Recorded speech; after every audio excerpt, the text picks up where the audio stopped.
Oh, this is how we get to the music room? Okay, let's do this.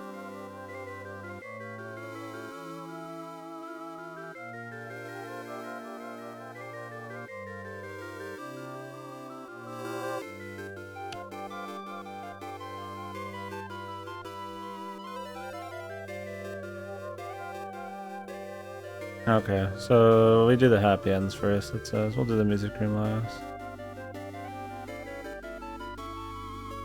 We just gotta do some shit at the beginning of the game. Okay, that's fine.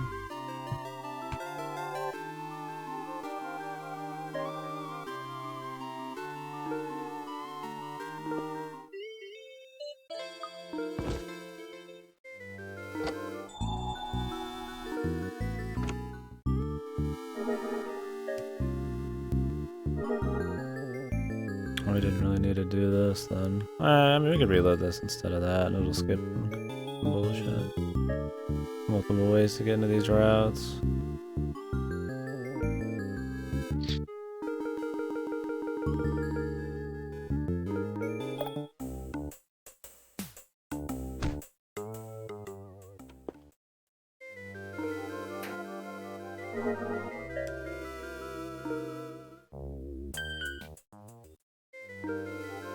Downtown.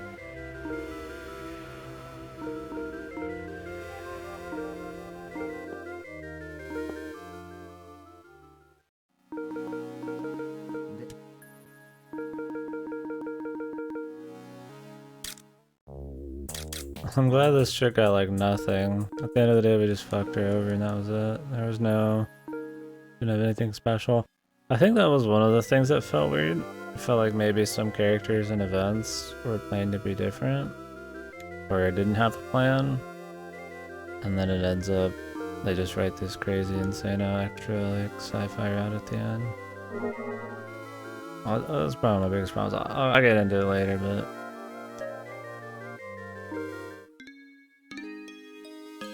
just how at odds the true route is with 50 hours of the rest of the game.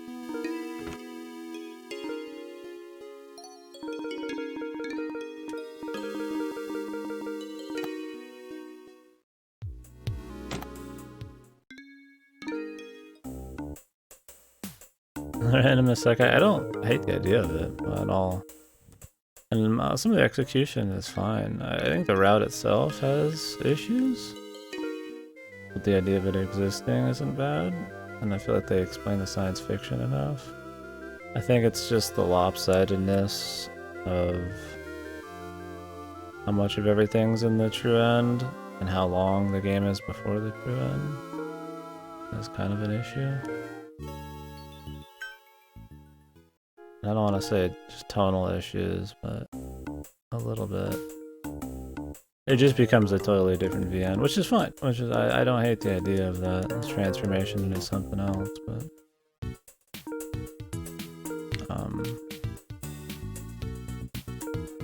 I think the execution's weird. I'll get into it later once we finished everything up.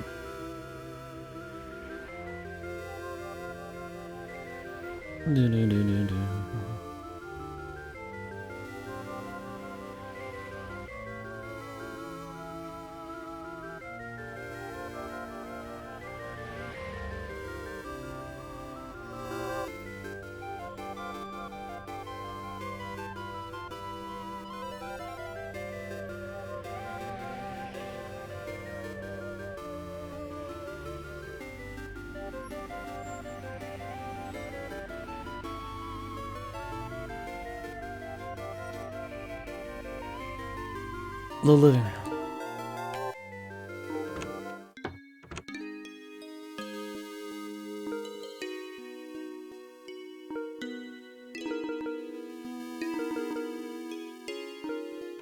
Coastline.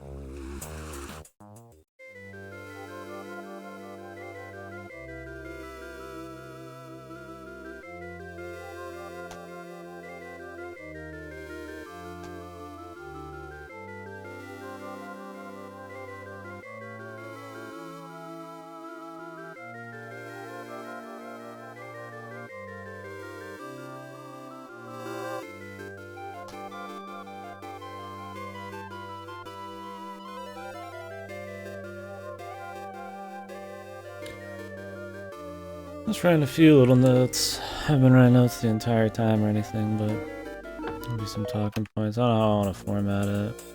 We can talk, guys. I mean, I didn't plan on doing it, starting that kind of shit for this game. I think I won't do it for the next game either. We're gonna play it. It's gonna take like 2-3 hours. I'll probably do it after this.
XCOM girl.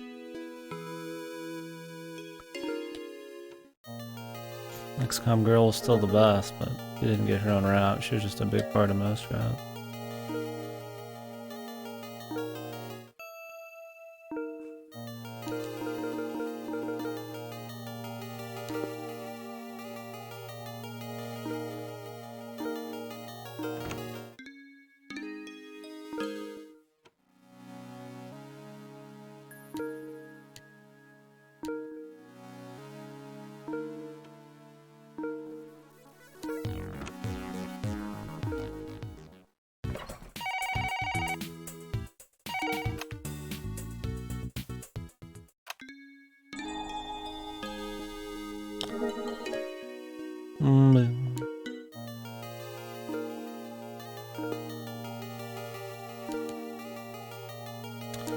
Inside the company building.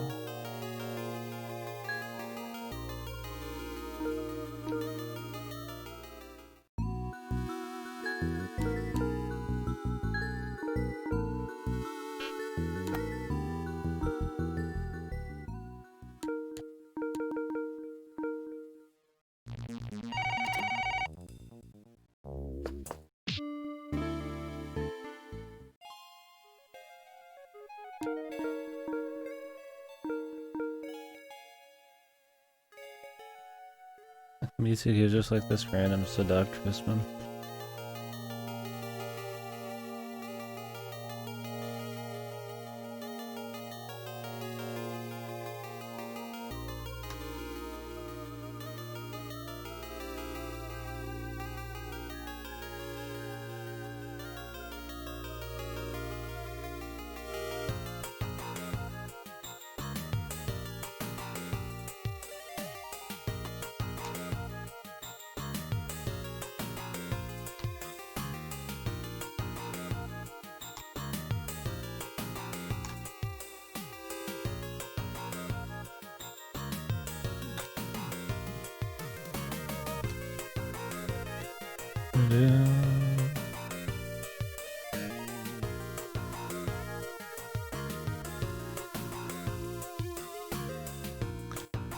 Hot. This is a little hot, boys. Fellas, boys and gals. You got any big games coming out soon, Ridge?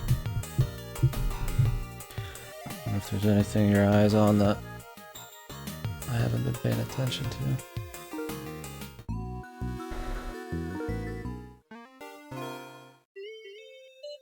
I'm hoping today they send me Spirit Hunter. Don't think so? Okay. Figure it's a busy game time of year, but usually more for AAA stuff than the indie world.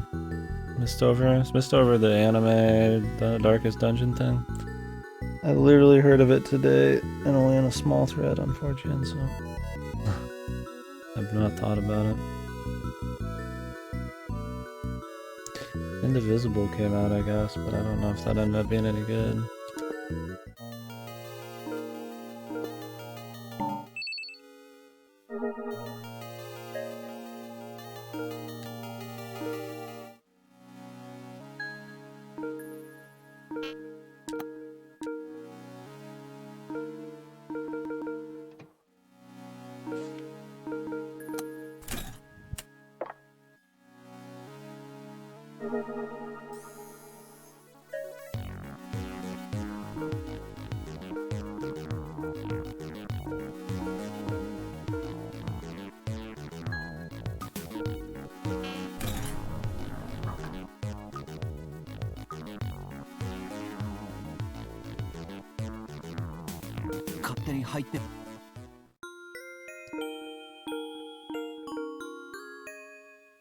It doesn't even matter what you do there. Yeah, I'm not really interested in coding. I don't know why, like it looks fine. Looks like it could be fun, but I don't know. Maybe since I've seen Goto play a bunch of it, I got so much else I want to do, I'm just not interested. Yeah, it's not high priority.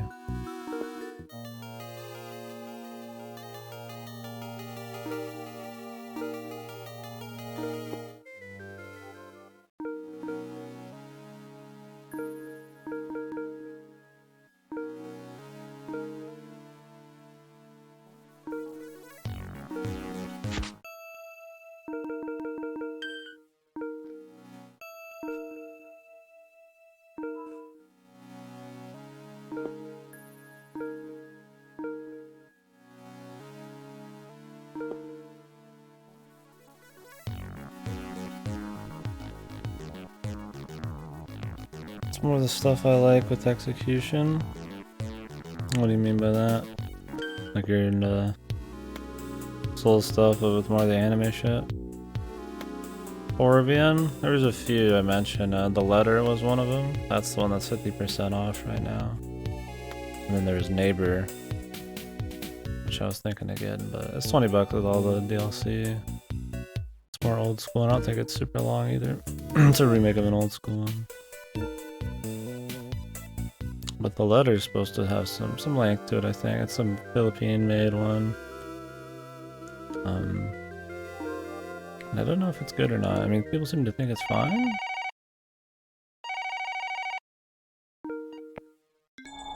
Oh, okay. More skill-based stuff. Yeah.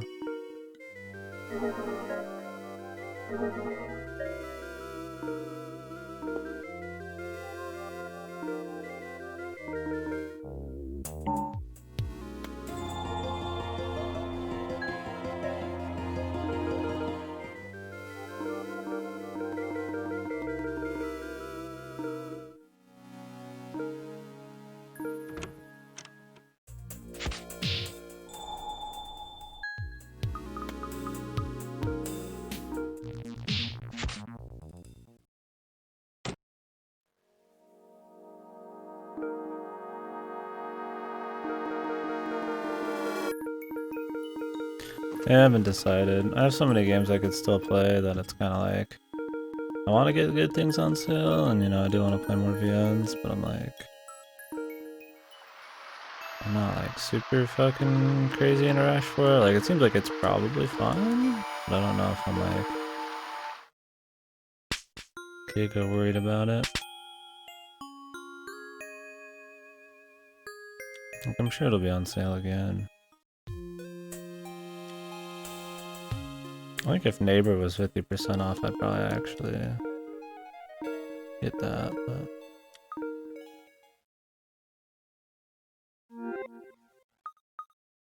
Oh, go to Ayumi's end.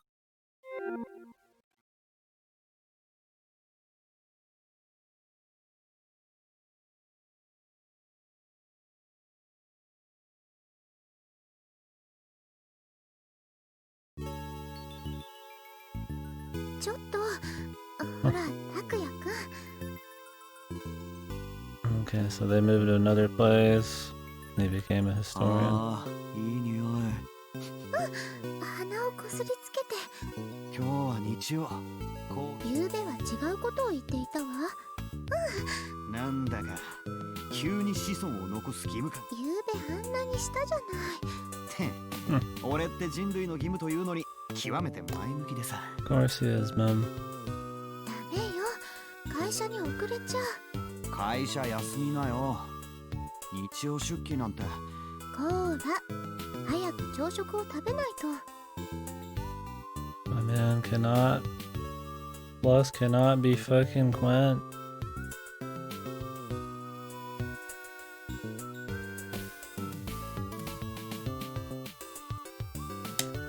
ここでしようよ。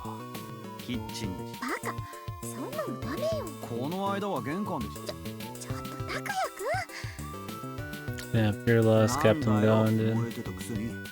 そうだった。ああ、そのスーツはあ、赤くなってる。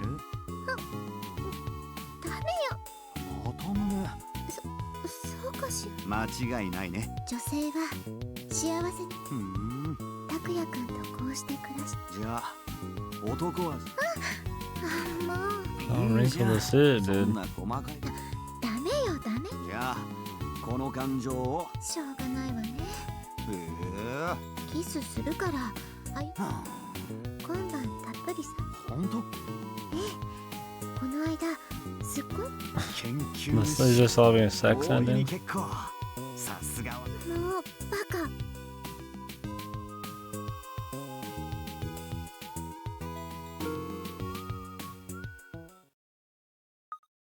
I wonder why those. Well, I guess they couldn't make these endings an actual thing because you needed to always go back to retain the flow of the story.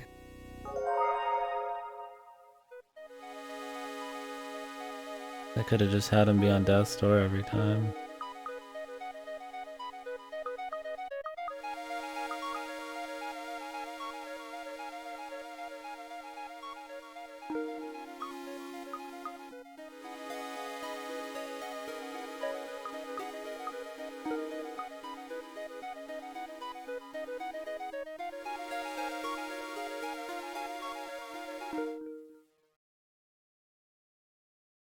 Alright, well, there's one ending. And now we got two more.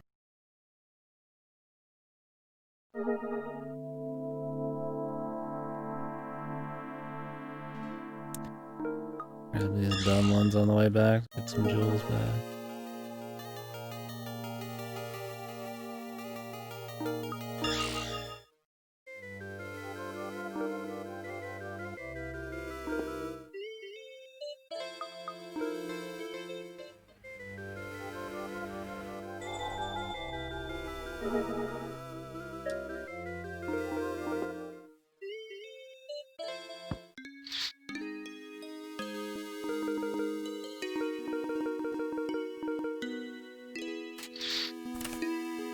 Puffy Pussy. Classic. You know, Mia was pretty good too. We'll rate the routes and order and the chicks, and not really any dudes a part of this, so. I would say, you know, we could talk about all the side characters. It's mainly just the chick. I mean, there's a few dudes, but they're pretty minor outside being evil.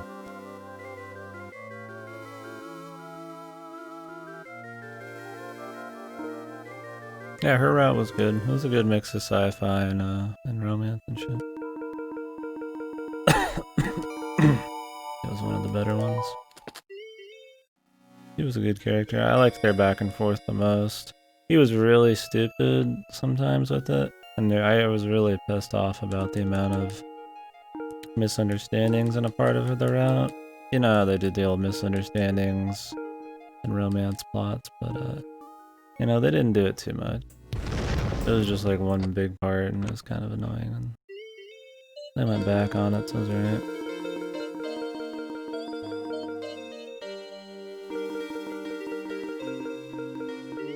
But overall, yeah, her route was good. They had good, good chemistry and all that shit.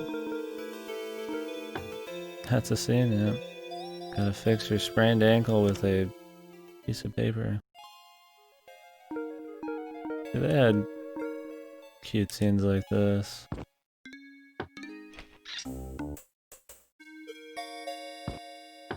I'd say they probably had the best romance. Or the most like legit one. I mean, the stepmom one wasn't bad, but a lot of the stepmom's one felt like it was based off of her fucking turmoil. Maybe not as real as you'd like it. This is the part with the misunderstandings and people trying to fuck over other people's shit.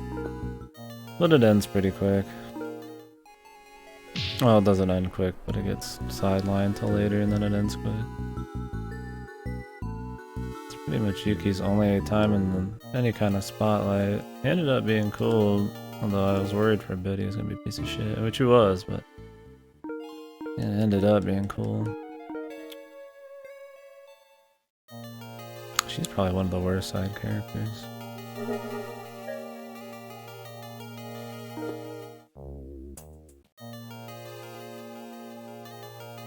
Yeah, that's one of the things for sure. That's a problem with these particular routes, which I'll probably write down when we talk about. Yeah, he gets sidelined by other plots that aren't relevant to this thing.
Putting haha in my own notes. I don't know why. Haha!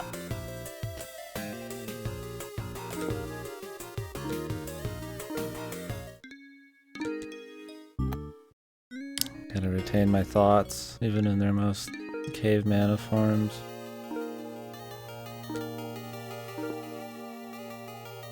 Yeah, you gotta have some tone, man. You know what you thought. Like I said, I wasn't taking notes the whole time. I only just started a few hours ago. So there's really not anything crazy I got to say. I mean, well, I got some stuff to say. Hopefully there's discussion, but I'm hoping to have it be more formed. And actually have like a segment after each game where just kind of break roughly down, you know, kind of like a review. Roughly down thoughts and discuss stuff. Instead of just me spouting whatever's on the top of my head in rough form during the credits. My characters are great. Yeah, there you go, dude. Yeah, instead of just roughly spouting everything in like no nonsensical order during the credits, which is fine still. Maybe have like a section where I change the screen and kind of show the game and the dev and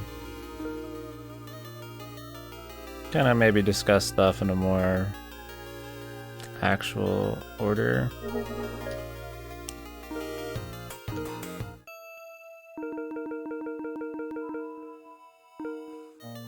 Just a little more organization. You know, like, we can talk about the characters a bit and, you know, the flow. And I feel like the more, you know, I break shit down like that, the better, you know, critiquing I can probably have on stuff. Not just negative stuff, you know, good stuff. Overall thoughts. It's probably just better to do to just like develop a better mindset when playing stuff.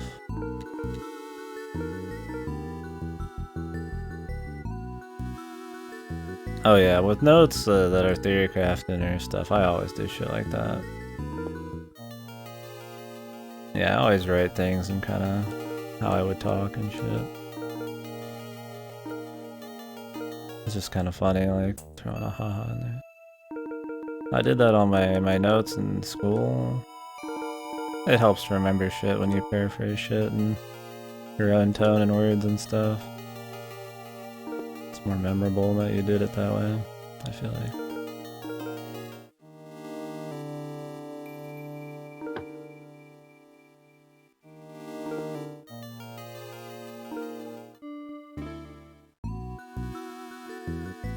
Yeah, in school I would write an entire, study guide based on, all the topics that they said I needed to know, or all the vocab, or everything I thought I needed to know.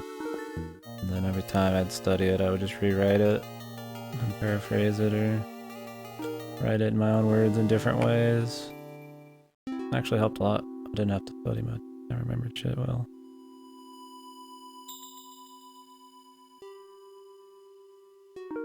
Yeah. Thought it was a good way to do it. It made it more entertaining, and you had to think. It's like you had to think about the material because you needed to paraphrase it in your own words, and if you didn't understand it, it was hard to define something in your own terms. Then.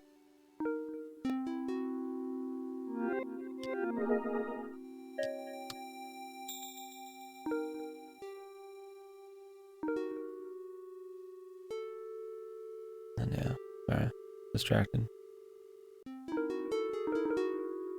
And then yeah, and then you would remember, like weird shit you wrote or just how you wrote something afterwards, on top of just having a better understanding of the topic. A lot better than just, yeah, once I started doing that, I never would just like look at something and just hard memorize it. Well, I mean, I would do that if I was like on the bus before school, but just print them off and read them. So that's why IB classes, like, I very much should have gotten that diploma considering the other people are trying to. Hey man. He was just boss hog, dude. He's the boss.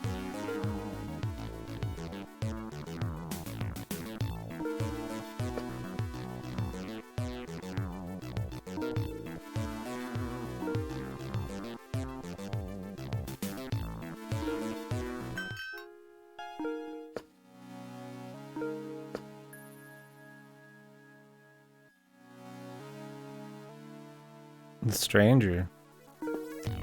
Sounds familiar. We didn't get to do too many creative writing things ever, sadly. I think the most creative writing shit I ever got to do was like some poetry that the teacher really liked. But yeah, I would have liked to have done more. I mean, I got like to do like creative research topic, but it's not really the same.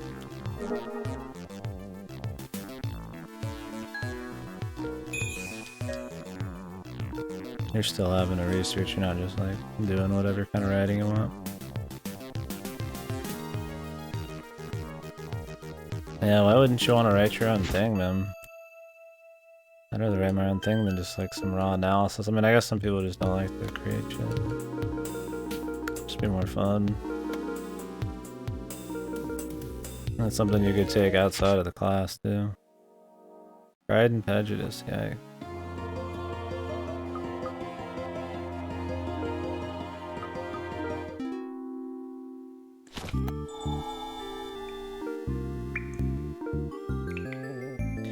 Well, they usually grade it low. Maybe it takes more skill to do.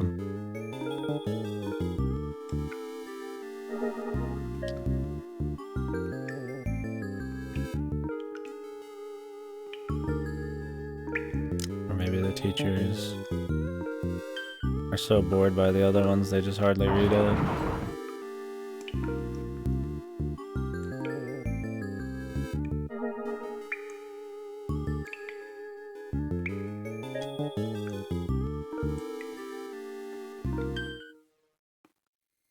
So they just give it a good grade.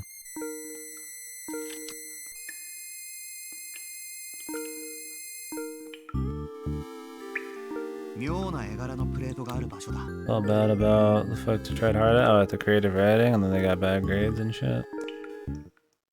Yeah, that always sucks when you pour your heart into something and then it's like, you suck, brother.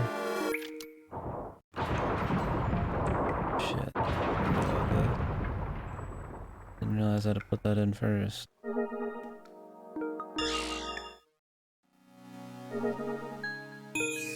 So what exactly is IB? I'm trying to... I probably know, but I just don't know, you know, by name. Maybe I called it something different.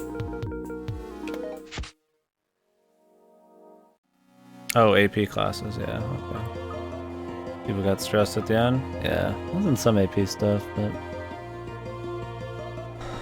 I tended to not get into too many of those. Or, I mean, I could have, but like I just didn't do as many. Probably because of that, you know. The extra stress and all that crap, I don't know.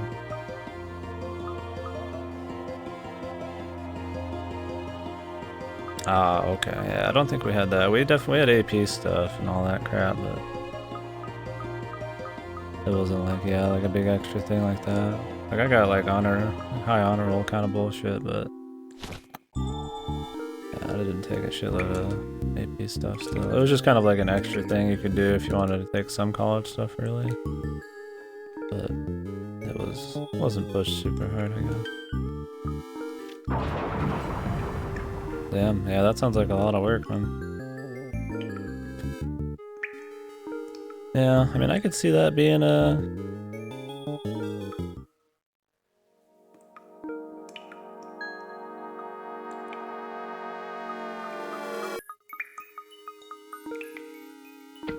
good thing, but I could see it also being rough.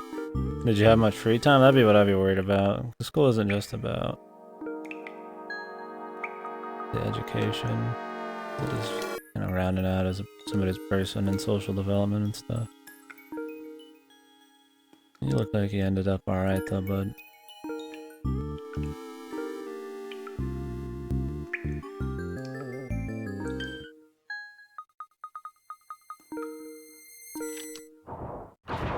Some extra extended essay bullshit over the summer? Oh, summer shit, yeah. We never really had any summer projects or anything like that. Yeah, that definitely sounds pretty heavy. Reminds me of some like your stereotypical Japanese school type of thing. He was in an anime, dude.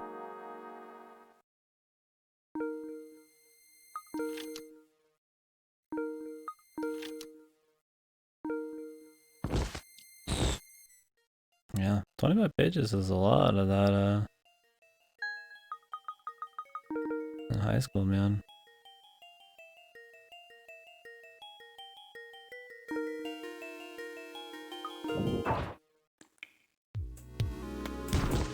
A little bit upgrade? Yeah, maybe.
She just pays for everything.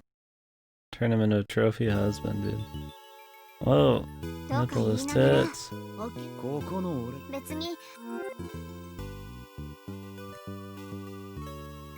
Pays the mortgage. Let me leave it to her. Who's the one who doesn't share their paycheck? Oh, he doesn't share his paycheck. 前のI'll get through this one quick, man. Don't need this as my thumbnail. で、そうおう、有馬くんと私がどうだったか。でもこの間そうだった。Another one where it's just him fucking them. I mean, let's be real, that's what these were probably in the original. なんだお前。 We live together and we're having a good 有 time, 馬くんがはじ and we're having sex all the そ time. うだった。いろいろ例えば。よし、今度やってみよう。沈黙はイエとにかくイエスと。どうぞ。 Sensual. だからこの間スケベの上司。有馬くんは何よ。だから言ってやったのドスケベで会社そのドスケベでかい。私に今ちゃ。で、涙を流しあ生理か。バカもうすぐ三角やそうだ。 Oh, they're gonna excavate Triangle Mountain. 有馬俺はマイペースなんでね。その割に妙にそうか。有馬くんってそれって動物じゃないよーし。何言っている俺は動物だからな。のもういや、拓也好きよも Yahoo. う話さないから Yeah. Except they're not gonna do that because the truth is so fucking insane. Oh. You're never gonna figure it out unless you teleport to another dimension. And Sony must have just got lazy with their stupid censorship. I'm surprised this game didn't get anything extra. It's totally fine, but Sony seemed to be going really ham on their fucking silly ass censorship bullshit.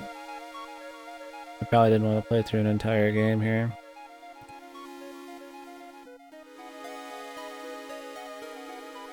They didn't. It's not like this is showing anything crazy, it's just like borderline.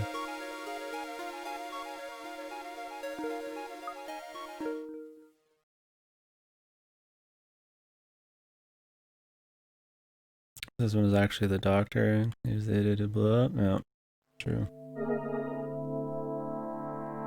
Alright, we can get rid of these now.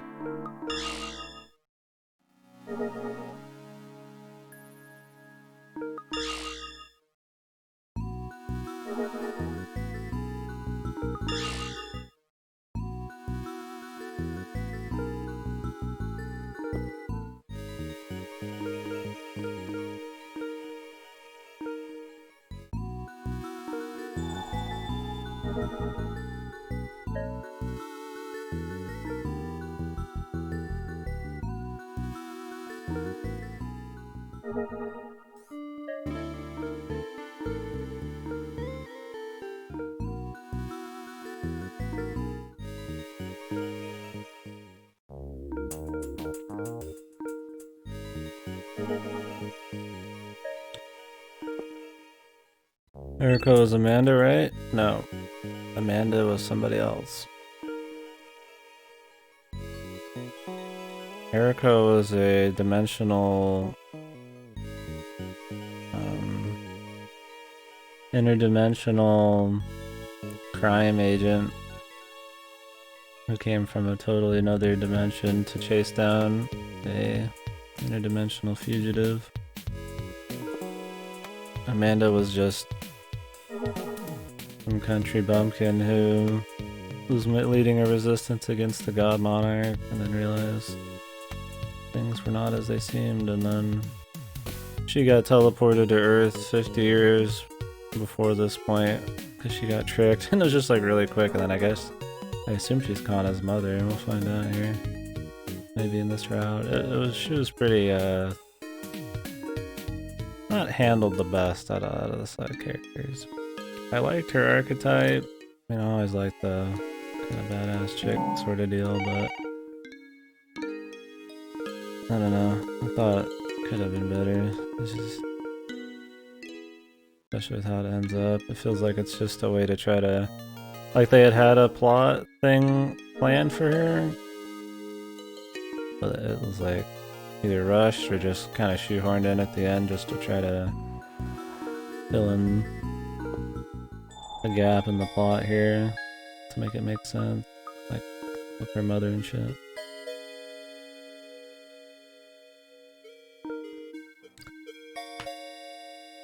Yeah, pretty much, dude.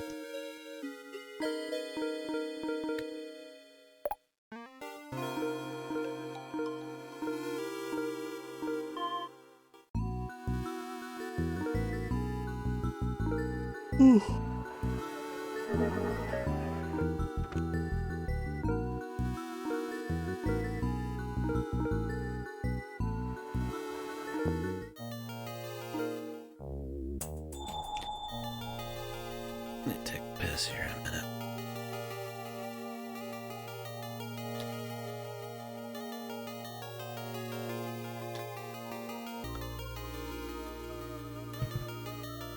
Once we get the music room unlocked, I'll probably start talking a lot about what's up.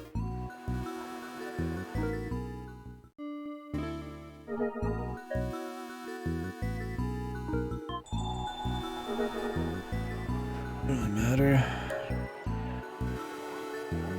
Whatever's gonna be the quickest to run to.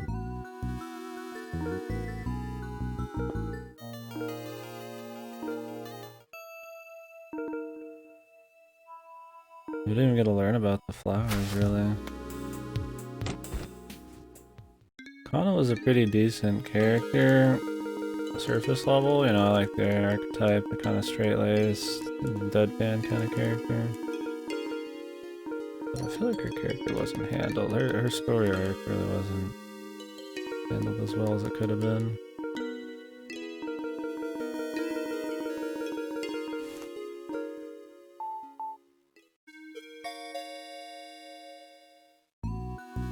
I feel like hers was one of the most kind of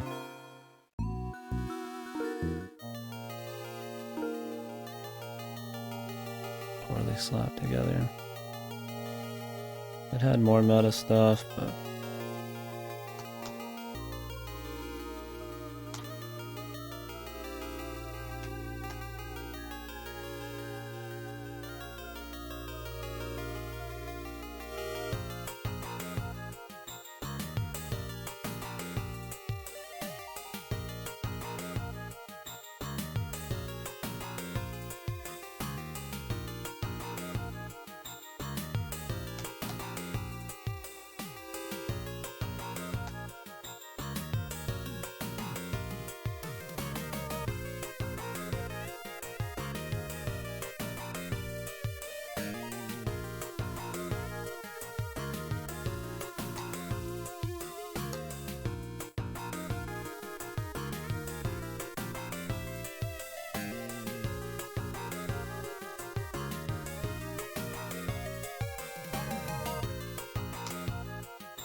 okay, coastline, company building.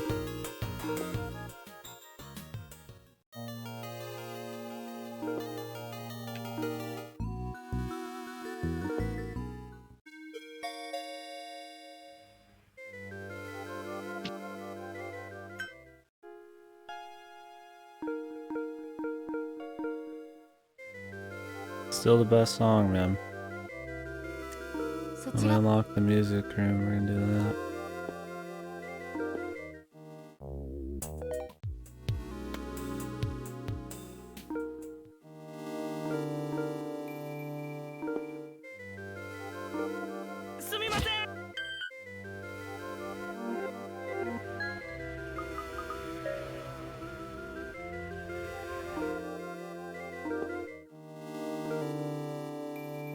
That explains why I never saw that before, because I already had the handbook, so there's not a text for picking it up.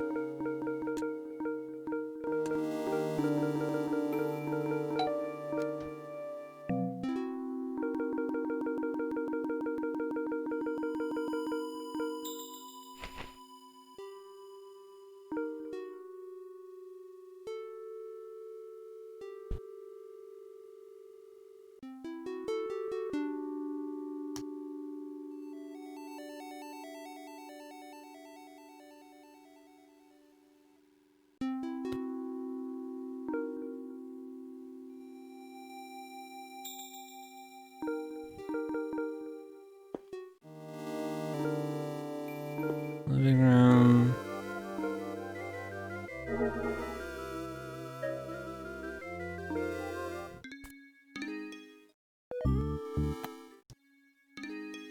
They did, man. They gotta pay for it somehow, dude.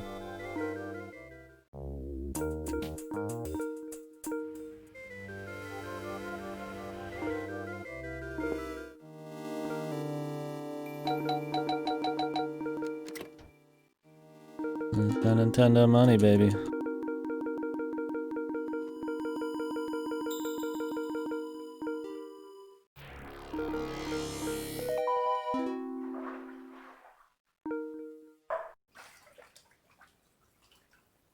I love that random fucking animated scene there.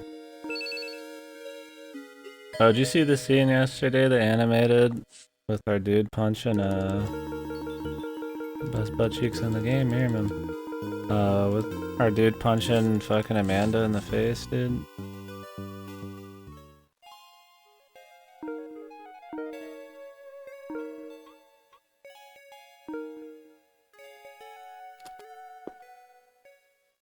Oh, Jesus, dude. I want you to go everywhere.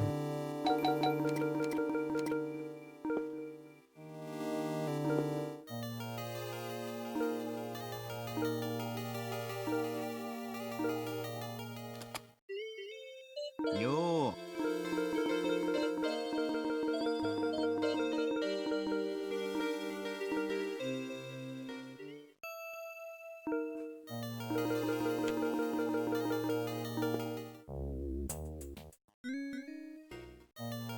On the last ending route? We've already got. Oh, we're on the last happy ending route, yeah. We've finished everything. We're just doing the bonus endings and then I'll unlock the music room and start talking about the game.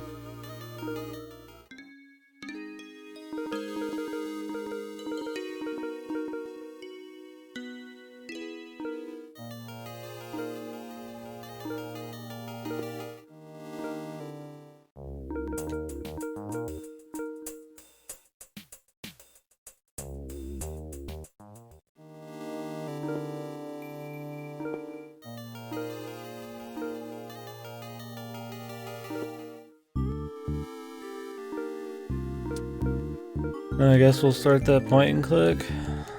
Apparently really short.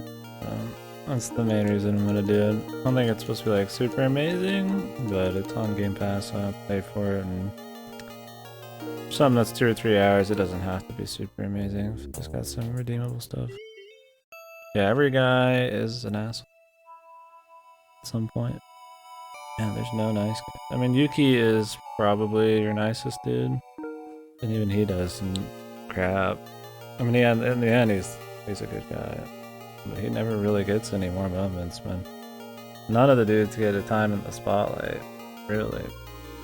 Well, Toyotomi did, I guess, and Ryuzoji definitely did, but like outside of being villains,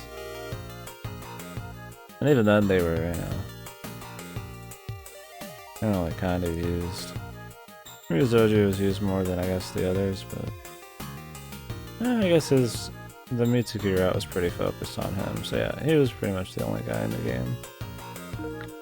This game is sexist. I mean, obviously other than the main character. But he was kind of a Dumbo anyways half the time.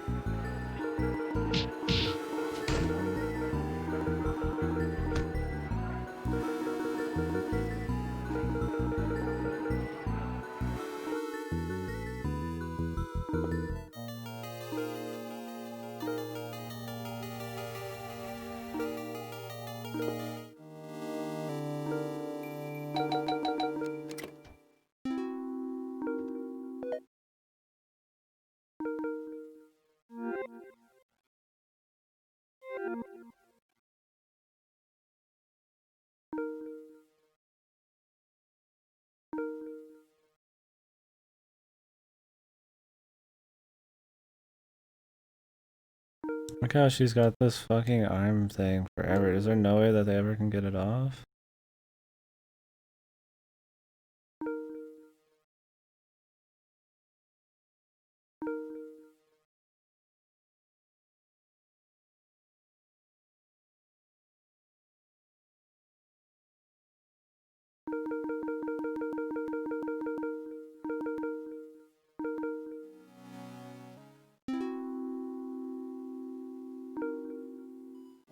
At least it's not porno mags, man. It's true.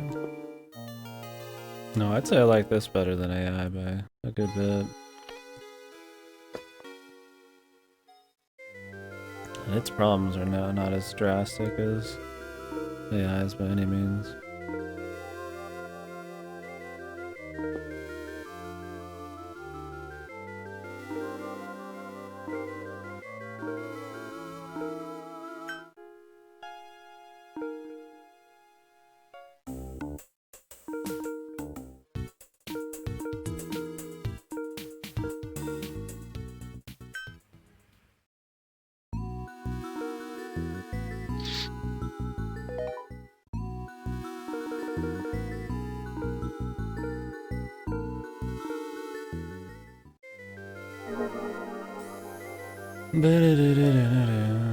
I'll get this, I'll take a piss, we'll get the music room, and then guess the game for a while, and play that point and click game, I guess. And then we'll see. I'll have a few days to do whatever, either start some more indies up to the Game Pass, or do some horror stuff. I think I'd probably do some indies. I want to try to finish the ones I downloaded from Game Pass that are on the PC, just so I can uninstall them, and then start working on the ones I installed on the Xbox, but I don't know if I feel like playing a lot of the ones on the PC right now. There's a few that I'm just like, I feel like I have to be in the mood for them. I'll probably just alternate.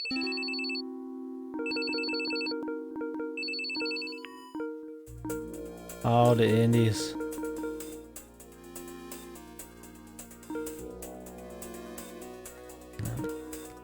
It's fun doing indies and stuff though.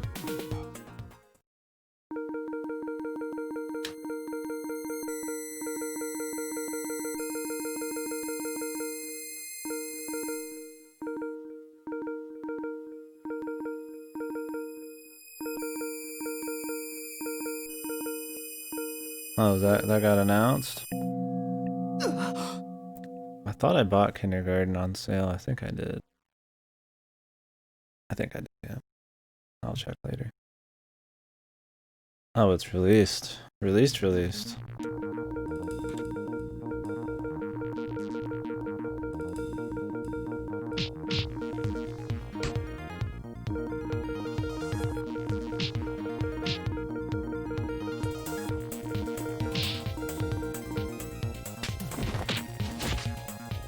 Kindergarten was just kind of like the morbid, funny one, right?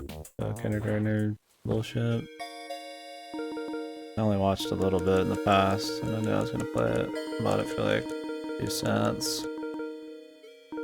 I'll probably play that, but for indies, I'm trying to get through the Game Pass ones just because I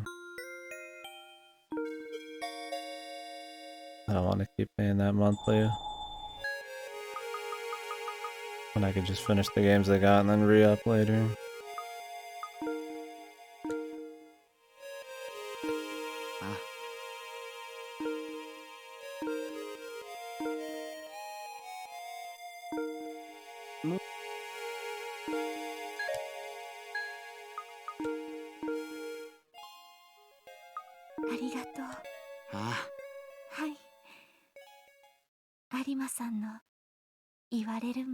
She'll do whatever he says.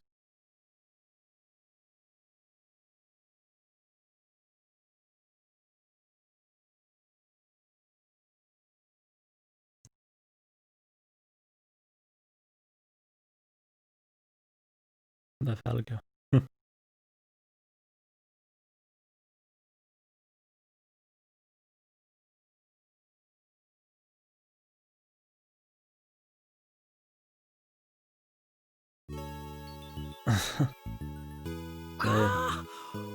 Lay the jugs out on the table, man. Why not?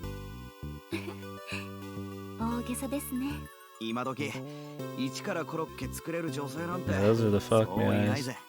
Eat my cooking, then fuck me.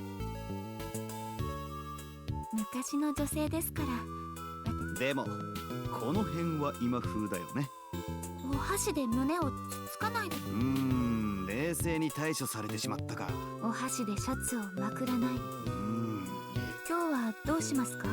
そうだな。お酒ですか？それは熱燗。公園へ行きませんか？そうだな。そればっかりです。おう、俺は。じゃあ。本当？嘘です。今。だってさ。Maybe しょう tonight, がな man. いですね。本当？学校の講義が終わったら。よっしゃ。じゃあ下に敷くもの持って。こういうことになる。 So what, they just fuck in public all the time, man? おう、そのと。私も今月はまだ。買っていいですか？よし、じゃあこの間。まだ。紫のシースルー。後ろは一本。しょうがありませんね。 Sounds pretty good. ちゃんと身につけて。スースーしちゃいます。それがいいの。しょうがありませんね。しょうがないと言いつつも、いつもう寂しくなんか。はい。 Only God knows. Living his best life, guys.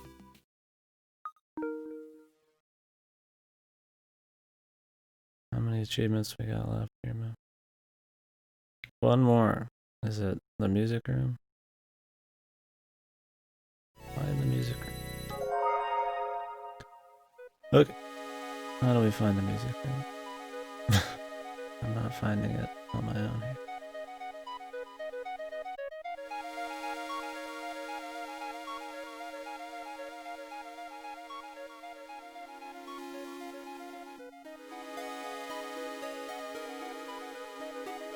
Now we find the music room and then we chat about it.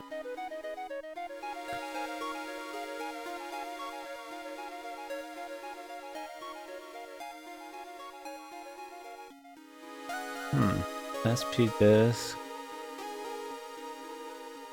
Go Sales is just a compilation of scenes from the True Route that weren't in the game originally, but there's an extra scene if you reach the end of the side episode.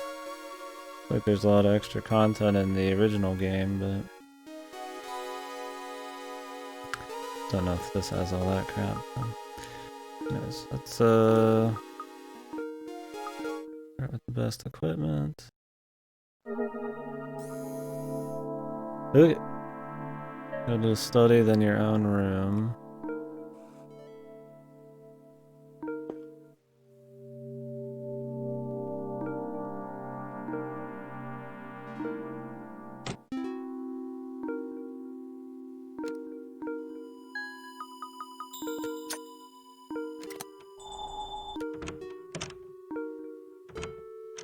Okay, then your own room. And the first time you're in the hall of the main school. The sequence is as follows: infirmary,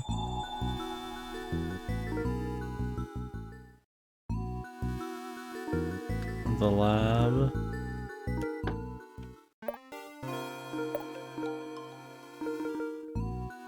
geotechnics,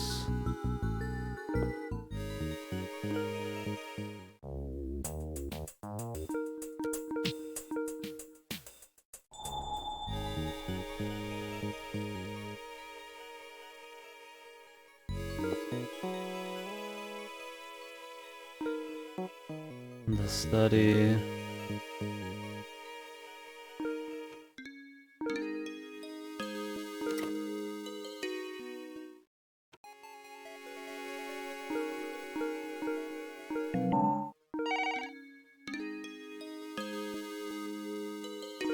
the main hall. 大変だった。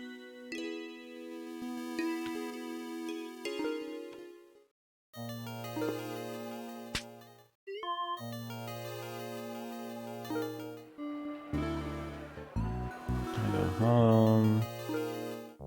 We're still following it as it says here, but oh, then geotechnic.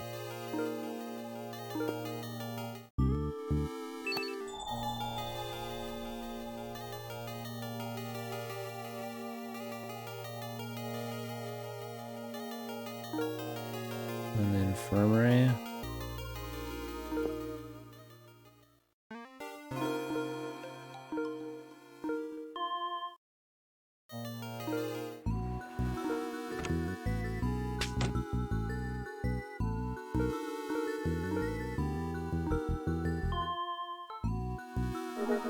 Where the fuck are we in this route, dude?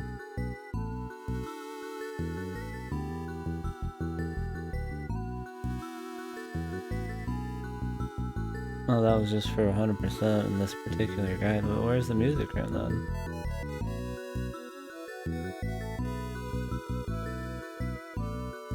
Oh, I was looking at this wrong. This is a guide. I just googled it. This is a guide to 100% the game in the original version, and I guess they added a little at the end there just to get the full 100%. I thought it was for the music room, but I mean I already have 100%, so I didn't realize that. It's actually really easy to get to the music room. You just go to the school on the first night.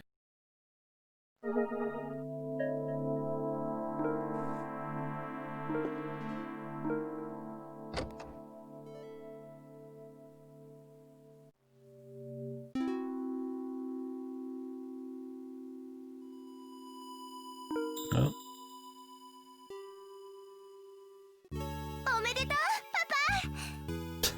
I'll be right back.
I'm guessing this will just be some joke bonus scenes.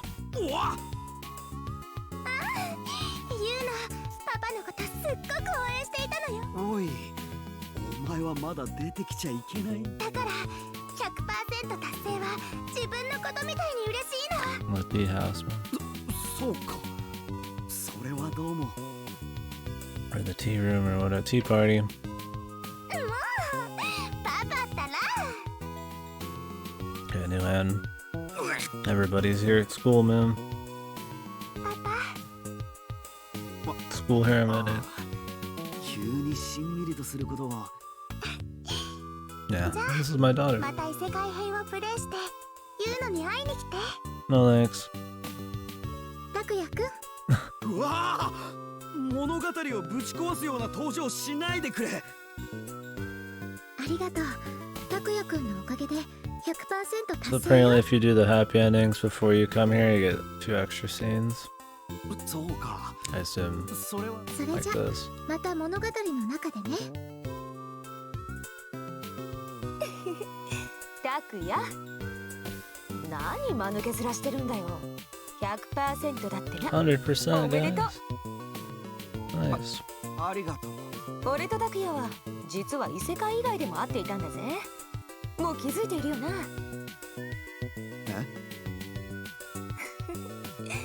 わからなかったらカンナとの話なんかをよく思い出してみる Yeah, よ。 I know. じゃあね。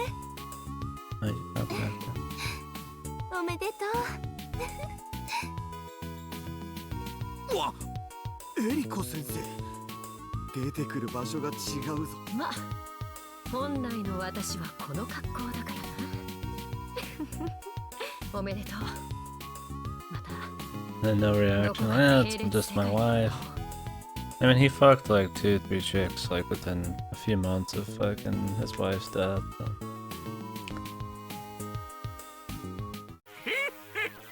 The vile chief, dude. Comes in and fucking whips him. あなたならきっとやってくれると思ったわ。おまけに私との甘いハッピーエンドも見つけてくれたのね。 All the VAs in, yeah. That's good enough for me. さすがだわ。じゃあね。おめでとうございます。 100% 達成です。私とのエンディングもありがとうございます。それでは。おめでとう拓也。私はあなたならきっとよ。私は物語中ではちょっと不幸だったけど、Your story wasn't very sad. It was just very forgetful or forgettable. また他の並列世界で会いましょう。はーい。 Ugh, この fuck this 産 chick. 業スパイの香り様も脱帽したわ。また Who is 会い she? ましょう。 Mitsuki? Who? おやび I already forgot her, dude. 何ですかその手を開いしそんな一言おめでとうと言いたかったのに。それじゃあおやび敵ながらあっぱれなやつめ。パパ、すっごいのねパパって。 100% に音楽室。パパこそ You のパーフェクトマスターと呼ばれるにふさわしい You わ。 know, perfect master. 音楽でも That better be what the platinum trophy was 思い出 called. して。じゃあね。しかしびっくりしたな。音楽室へ入ろうと思ったらこんなに人がわらわら。よし、音楽室へ入ろう。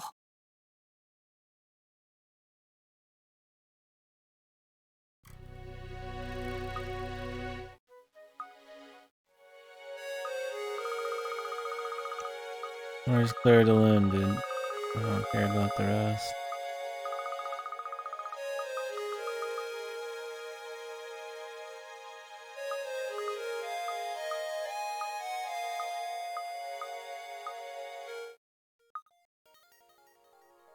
These are unused.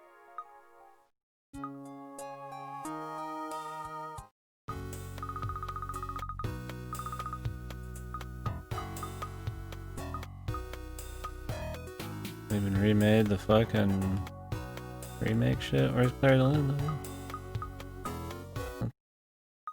Gonna be the only one in here that wasn't in the remake, I assume.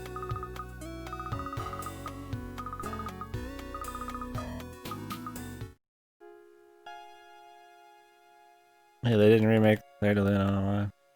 Maybe some rights thing.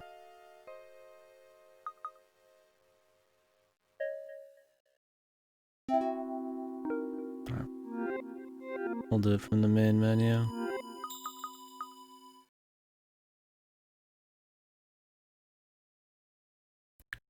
Which dude? Oh. So you telling me? Yeah, he's from Ayumi's route. Emio. I don't remember who that is. Listener of the chant. Dude, why not? Yeah, fucking, you know.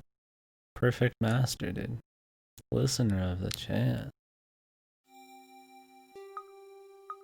Mia was there. She was there. She even said that we got her ending.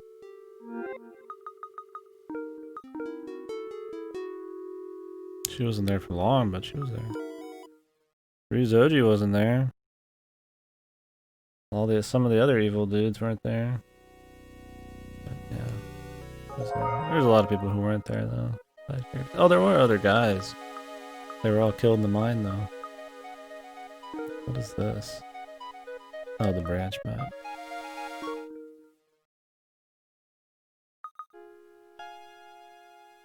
Okay. Well, I guess we can talk about the game now. I'll make sure. I gotta make sure to talk about it when none of the people who played this game are here. Always an unfortunate side of my stream being at completely random ass times. But alright. Well, let me get what little notes I have up here. I mean, I say to preface, like, overall, I enjoyed it. Didn't like the other world. I had my issues with the other world.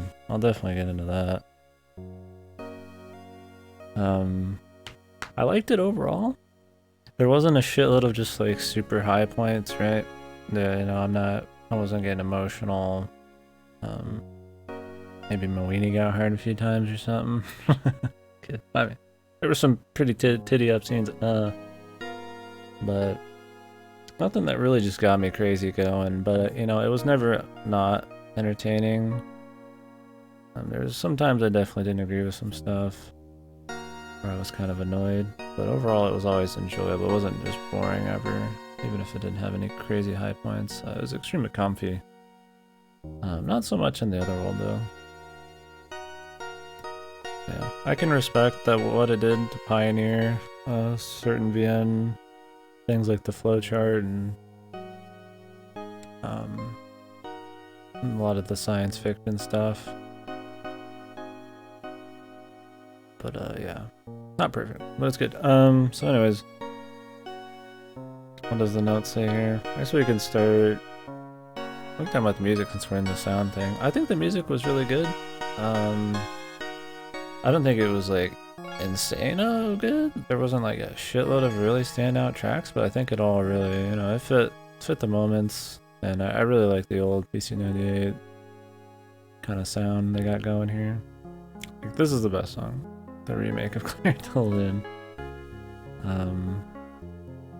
I'd say the music was fine. The remake music, we didn't get to listen to a whole lot of it. It seemed kind of overbaked. I think it's probably totally fine, but I think it was a little... The usual problem with music that remakes stuff is it kind of loses the purpose that it originally was intended to be for, and can kind of add just too many new instruments and random bullshit, and kind of loses its identity a bit. I always say that remaking music's not very necessary, unless it's just a audio quality problem. You know, like it just sounds like dog shit, like it's just fucked and there's like pop and static and crazy shit, you know, and even that sometimes is okay. Yeah, music was fine.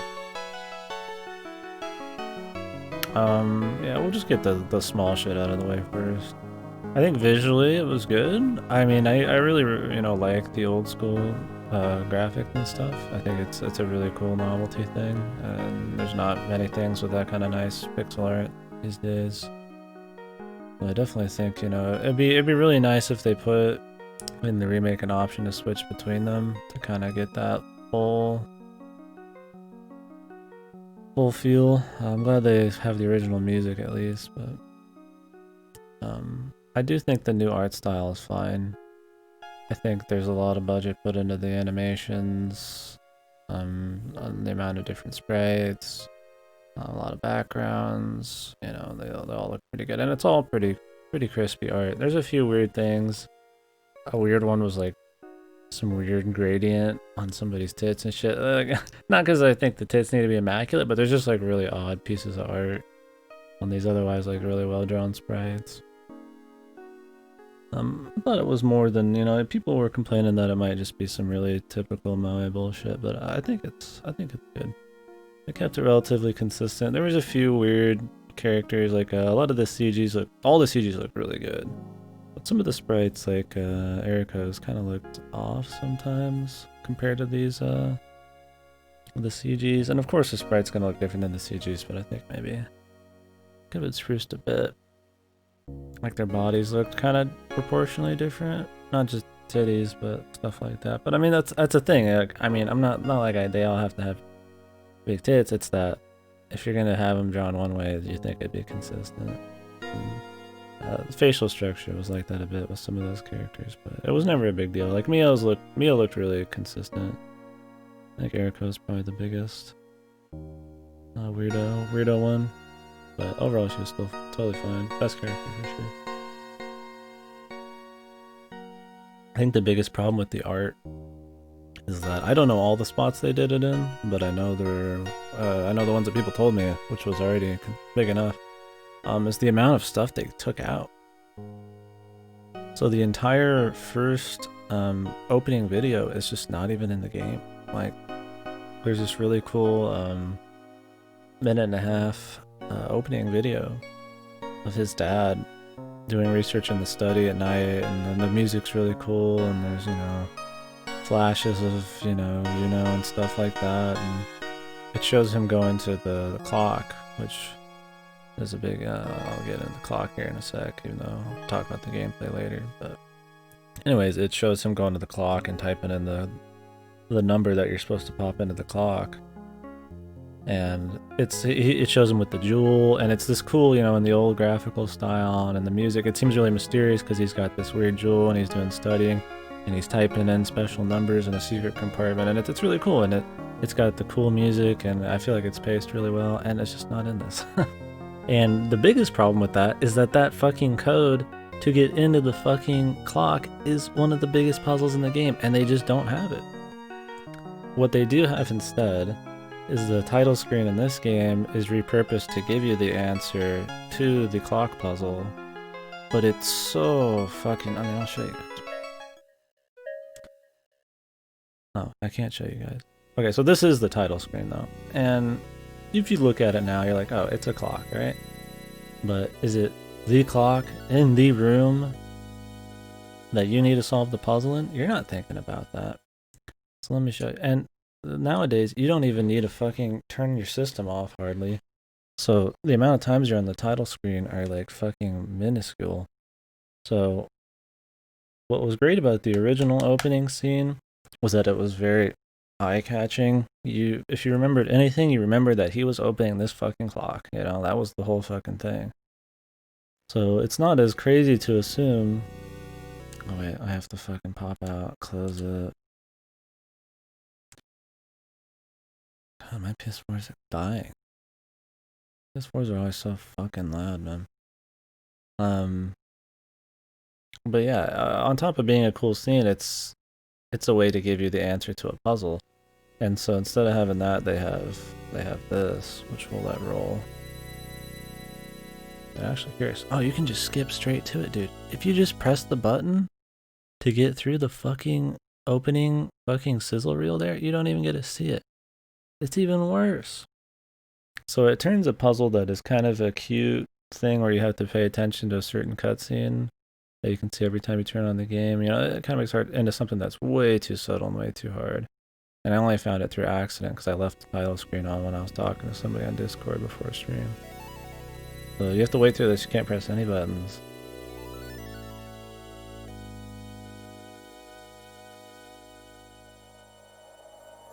You gotta wait through this. But you know, the first time you do this, sure. Look at all these special effects. So much shit going on, which is totally fine. But the problem with having this many effects is, do you notice the 6 and the 3? You do notice it because I just said it. But do you really give a fuck the first time you play this game? And then they flash gold once. And like, that's it. They'll flash gold again in like 5 minutes. And like, that's fucking it, dude. And like, there's no hint to it. There's no reason to come back here. You have to fully exit the game, close it down, and then not skip anything to even see that those things are there. The clock, I mean, the background looks like paper fucking mache. It doesn't even look like the fucking clock in the room. Like, yes, it is a clock with symbols on it, but it looks like it's just kind of a fancy, you know, just a bunch of graphics and just a fancy title screen. It's a fine title screen. But like, this is the answer to the puzzle? If it showed every like couple seconds, sure.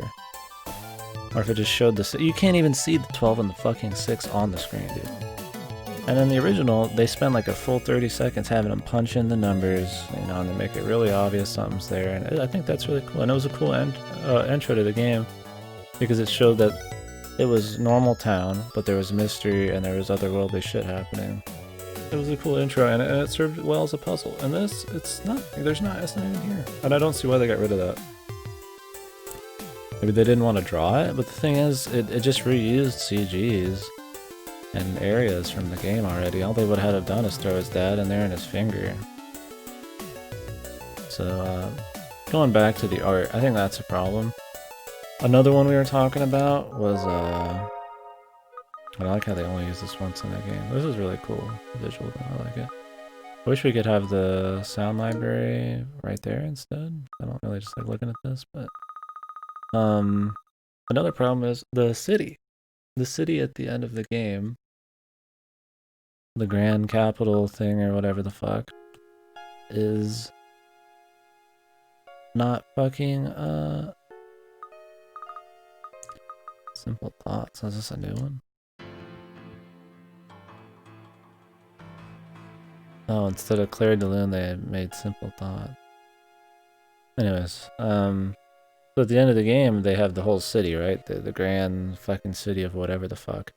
In the original, there's about 2 minutes of CGs showing, you know, animated with, there's like a couple civilians running around, but it does show that it's a relatively deserted city without many people living there, because people are probably, most of them are dead. But they show a bunch of pans of the place, you know, a bunch of, and it feels like a bigger city, and it's cool. And in this version, the only thing they show the city is the scene that you fucking explore and click in. And so it feels like it's a city of 5 fucking buildings. And I didn't know if that was the intent. Like, wow, this city, because some of the dialogue makes it seem like the city's not impressive. And I didn't know if it was because of the lack of people or just the lack of actual buildings. And in the original, that makes more sense. In this, it's like, yeah, I definitely think they mishandled some of the art like that poorly. Like, what art is here is good, but I think, yeah, they made some weird changes like that. On top of that, they made, with the art, they added in a bunch of like, animated scenes, which they're done in a more traditional anime style, which can be a little jarring, but, you know, it's okay. It's not a big deal. I could whip one up here. But I asked some people if some of these animated scenes were in the originals, and they said no. And the ones I'm thinking of was so random and so unnecessary that I thought for sure it had to be in the original because it was just like wacky as hell. But it ends up not being. It ends up being a new edition, and it's like this new edition that just makes it way worse. Here, I'll show you. Oh, I showed it like 3 times yesterday, but so they just have a scene of him just decking this chick, and there's more, but they animate this totally unnecessary scene of him just being pissed and just decking Amanda. This is like 5 seconds. And it's so out of nowhere that it's like it's hard to even be into emotionally what's happening anymore. And they do it again. And that one's okay, I guess, but like this one's so fucking dumb that like you're just totally done with the scene at that point.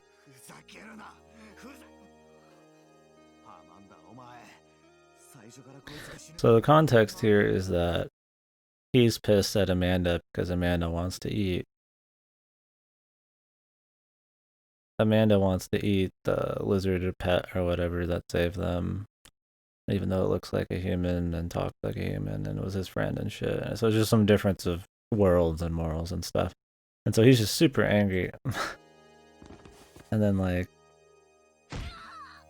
he like fucking punches her. She flips over backwards and the panty shot. And this wasn't even the original game. It feels so fucking like comical and stupid that like I don't even know why they fucking bothered. But there's like new additions like that well, you know, having some comedy effect was just like why did they add it, you know? But then they took out really cool stuff like the intro and then the CG's panning the city, which, you know, gives a better feeling of world development and the setting and stuff in the other world. But they had shit like that. I don't know. I mean, maybe they thought that was such an emotional scene that they had to have like some kind of delivery, some kind of bigger delivery of it. And I just think it just decks her and the panties and the flip and just I don't know why they would do it. It's not like a huge deal, but it's just so... Just little things like that add up, and there was a lot of that. Kun was pretty weird. I don't know how I felt about the whole Kun thing. I think it was another one of those lost opportunities. Yeah, that was kind of my problem, is it really didn't get developed much. I thought maybe it would just be a reason to give Yuno a friend, and then it would become a big part of the family, but really it doesn't get much screen time. Its mother has this telepathic ability to talk to our dude, and it made it seem like it was some kind of chosen thing, but it ends up just, you know, it lives to save him and then die, and then get eaten, and then that's it. And I think that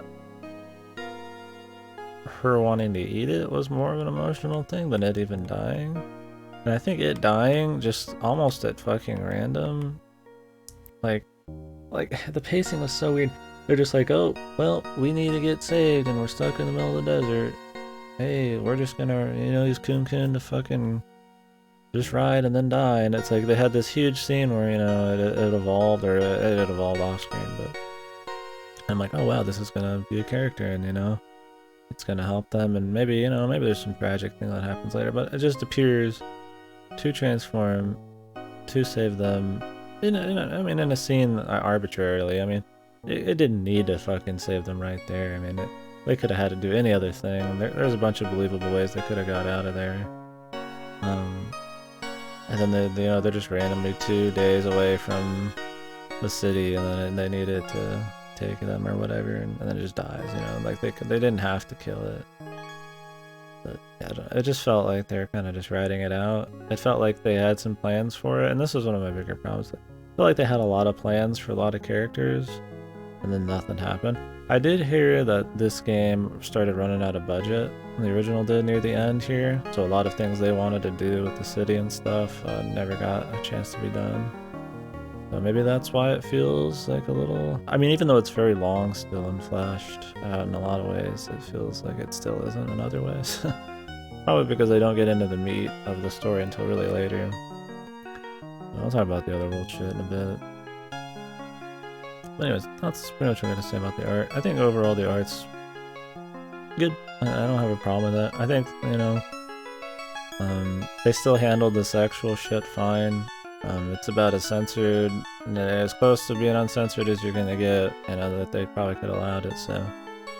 that's good for the people who like the sexual stuff, and there's a lot of sexual jokes and shit, so I think it would ruin it if you got rid of a lot of that. I do think there's times where the sexual shit actually kind of shat on a lot of character development and pacing, but that was mainly the other world route again. But visually, no, I think it's fine. There's a lot of sexy CGs, and the characters still seem pretty sexy. I mean, yeah, they weren't all walking around in lingerie like in the original, but I think it kind of made it better for it. A little more immersive. That's why I said that the other world route has problems because of it, because it makes a little less sense to be happening, but it does anyways. Yeah, his random lust. That shit was okay in comedic scenes, but yeah, sometimes it got kind of old. Like I said, mainly in the other world route. I think the other world route, while it's probably one of the weakest. I mean, it of course has really cool moments, and it does answer stories. In terms of the whole package, I think it's fine. But just objectively on its own, if you just looked at each route, I think the other world route pays the worst. Has way too many write-off characters and too much fucking weird fucking emotional crap, and a lot of emotional hits that don't actually hit home. And I'll get into it, but I think it's, while necessary, also one of the worst parts of the story. Objectively, it's good and bad. I mean, it's of course as the whole package, it answers everything, and it's cool in that regard and stuff, but I think that it's just not as tight, even though the novelty of it's really cool. Yeah, That's one of my biggest problems with the story is that it's about 50 hours of you doing like real world stuff with a hint of sci-fi, and then they very slowly reveal stuff, and then all of that cool development and all of those places and stuff kind of just get thrown out the door, which is fine. I don't mind going to another world, but the game feels really at odds with itself. The other world route seems so separate that it's like not as tightly knit as the main route, that it almost feels like something that wasn't planned out very well. yeah. I'll get into it a bit, because that's probably the most things I want to talk about. I get done with the dumb shit. I mean, go ahead and keep talking about it, absolutely, but I got too much to say about it.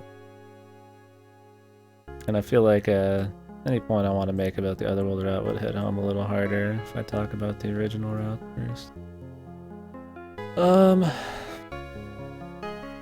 Yeah, so music, art, what else really?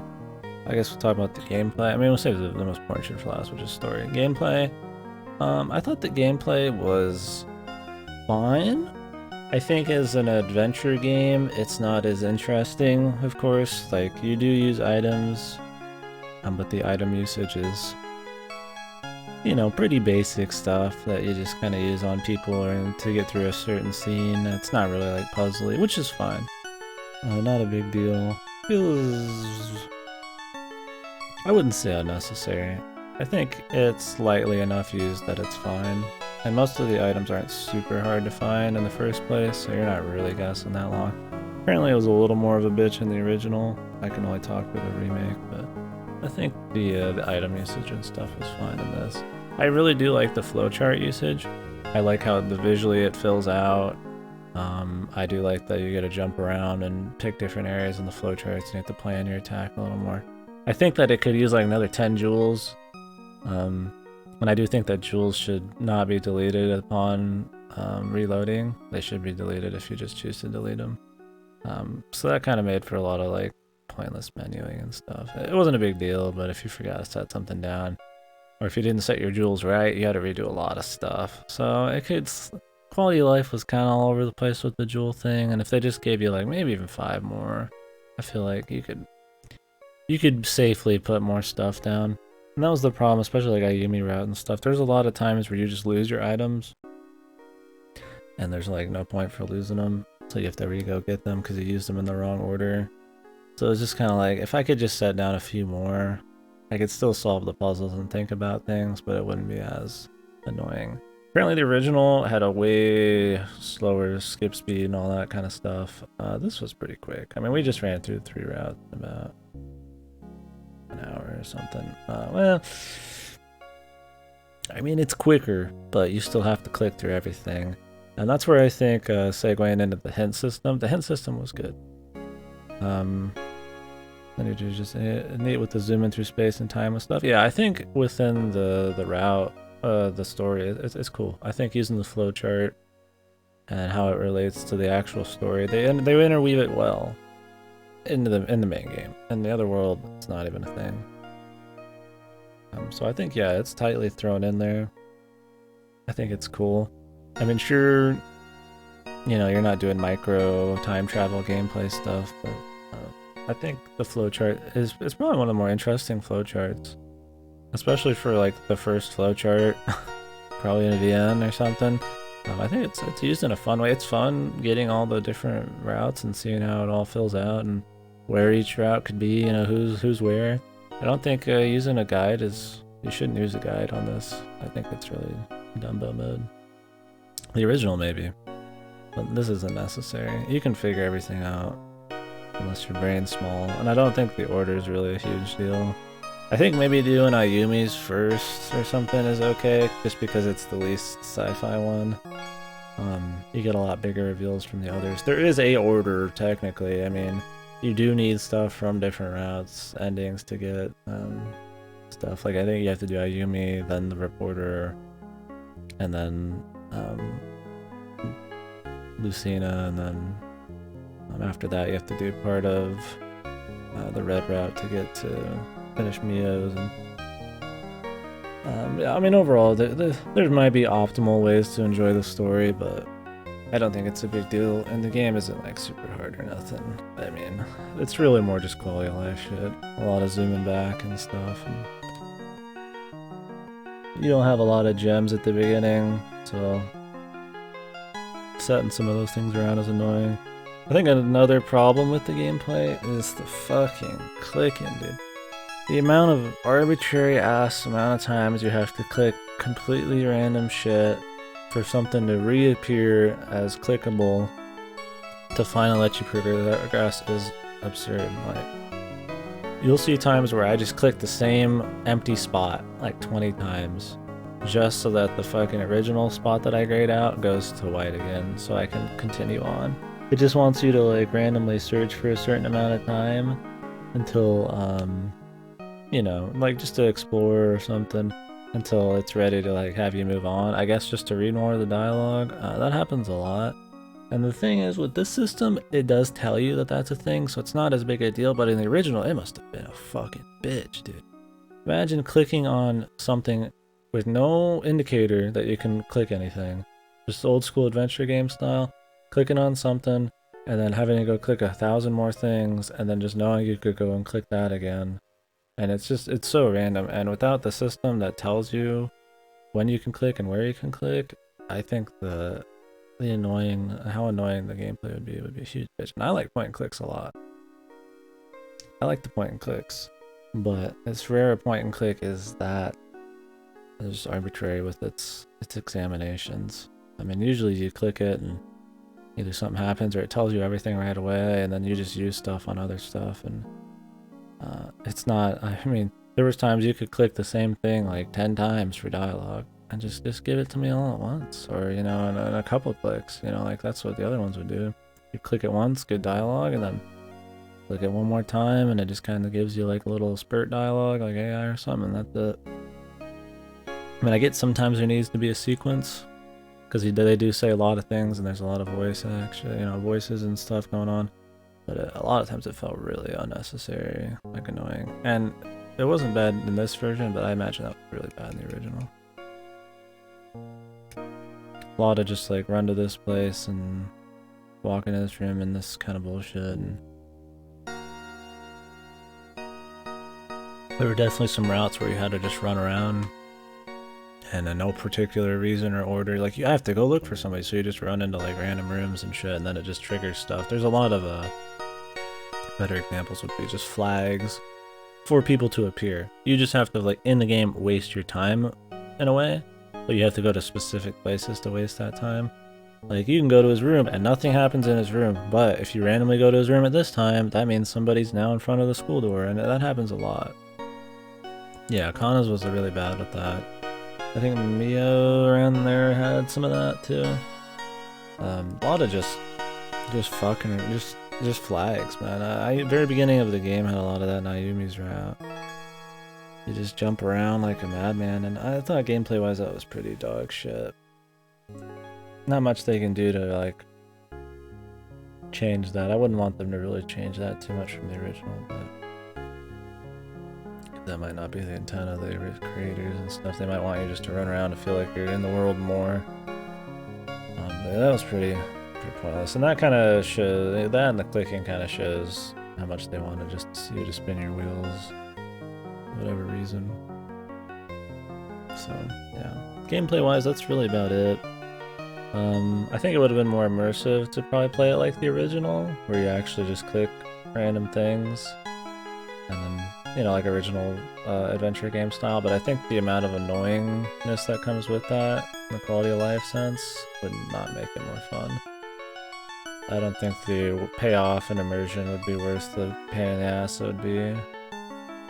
Because even on the most extreme parts of the game, they're still doing it. Like at the end in the fountain and stuff. You just fuck around and just click around a bunch of shit, and then they let you go do something you already know you want to do. And it looks kind of stupid having those like question marks everywhere, but at the end of the day, it's probably worth it. And you can't turn them off. So. Oh no, yeah, the hint system. I think the hint system's pretty good. I think that I wouldn't use the hint system on your first play it does ruin, you know, a little bit of exploration. And I think what little you already have and your freedom of how to like move around and examine things, you don't want to ruin it anymore. Especially because they're just going to tell you where to go and how to take each route. But I think it's really good for replaying. It speeds up replaying the gameplay parts a lot. You just blast, you know, you like it tells you exactly where you need to go for each route, color coded. Tells you what items you need. So I mean, I think it's good in that respect. Yeah, that's about it on gameplay. I think the jewel system was a little clunky, but I think overall it was fine. I think it just maybe needed a few more jewels. That'd be about it. But it's totally manageable. It's not a huge deal.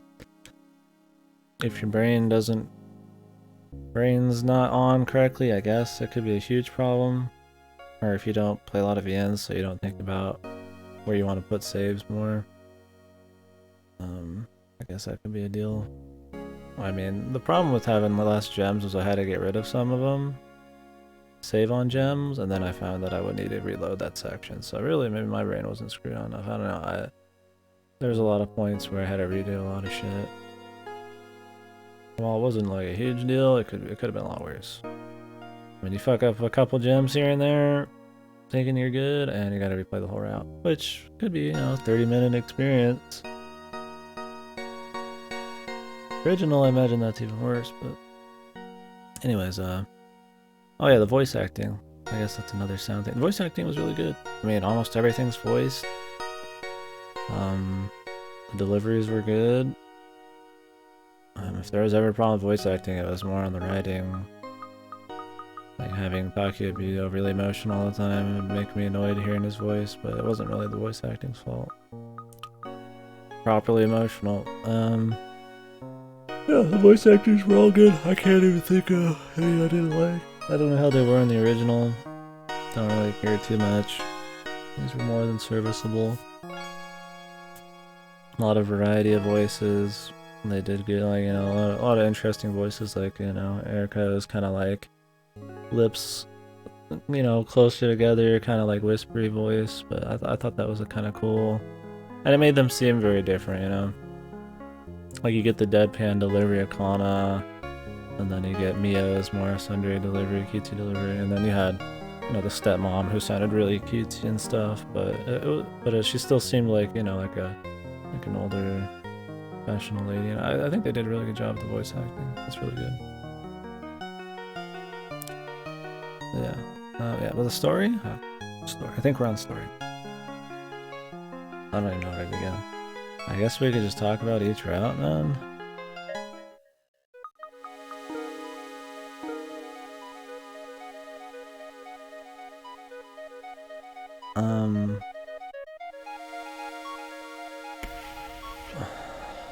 So the story, I do like how there's a lot of this flowcharty stuff.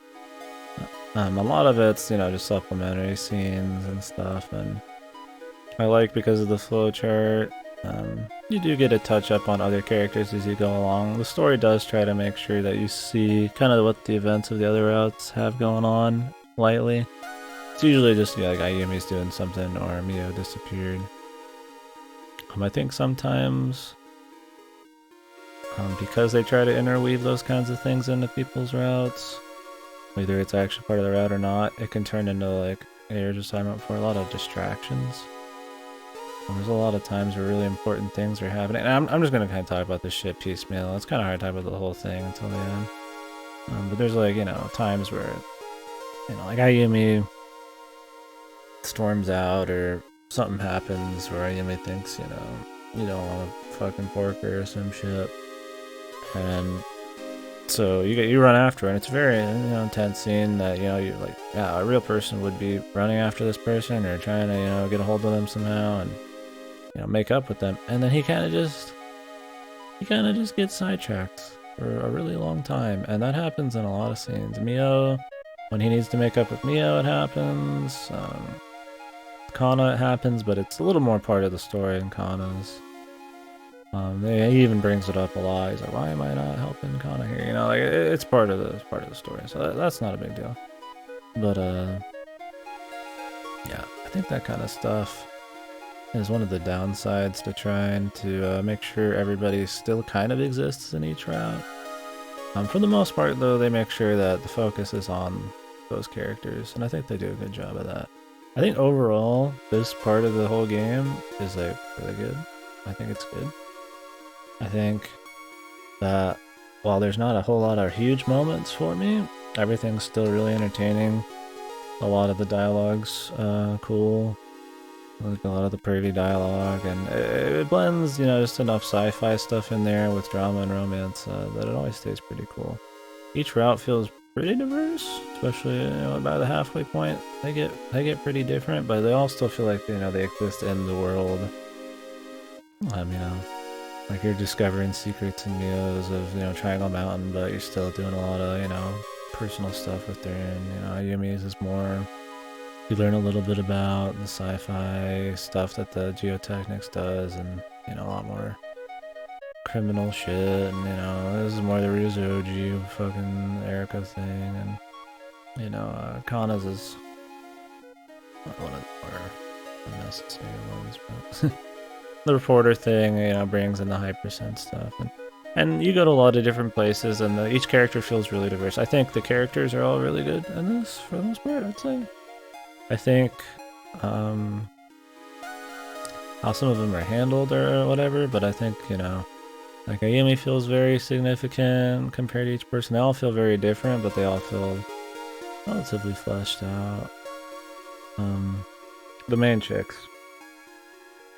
Not the side characters always, but you know, like I think Ayumi's are really solid. They make it seem like a really, you know, the stepmom thing feels real legit. You know, she feels like kind of a stepmom, and you can kind of, they put a lot of cool scenes of the, you know, her and her turmoil, and talking about, you know, your dad being dead, and, you know, issues with her work, and I think it culminates in some decent stuff, and, you know, the romance side of it, you know, in a more weird, twisted way, not because it's incestual, I don't give a flying fuck about that, twisted more in that maybe a romance derived from somebody in a state of mind that they're not thinking correctly. I'm surprised that dad's still dead.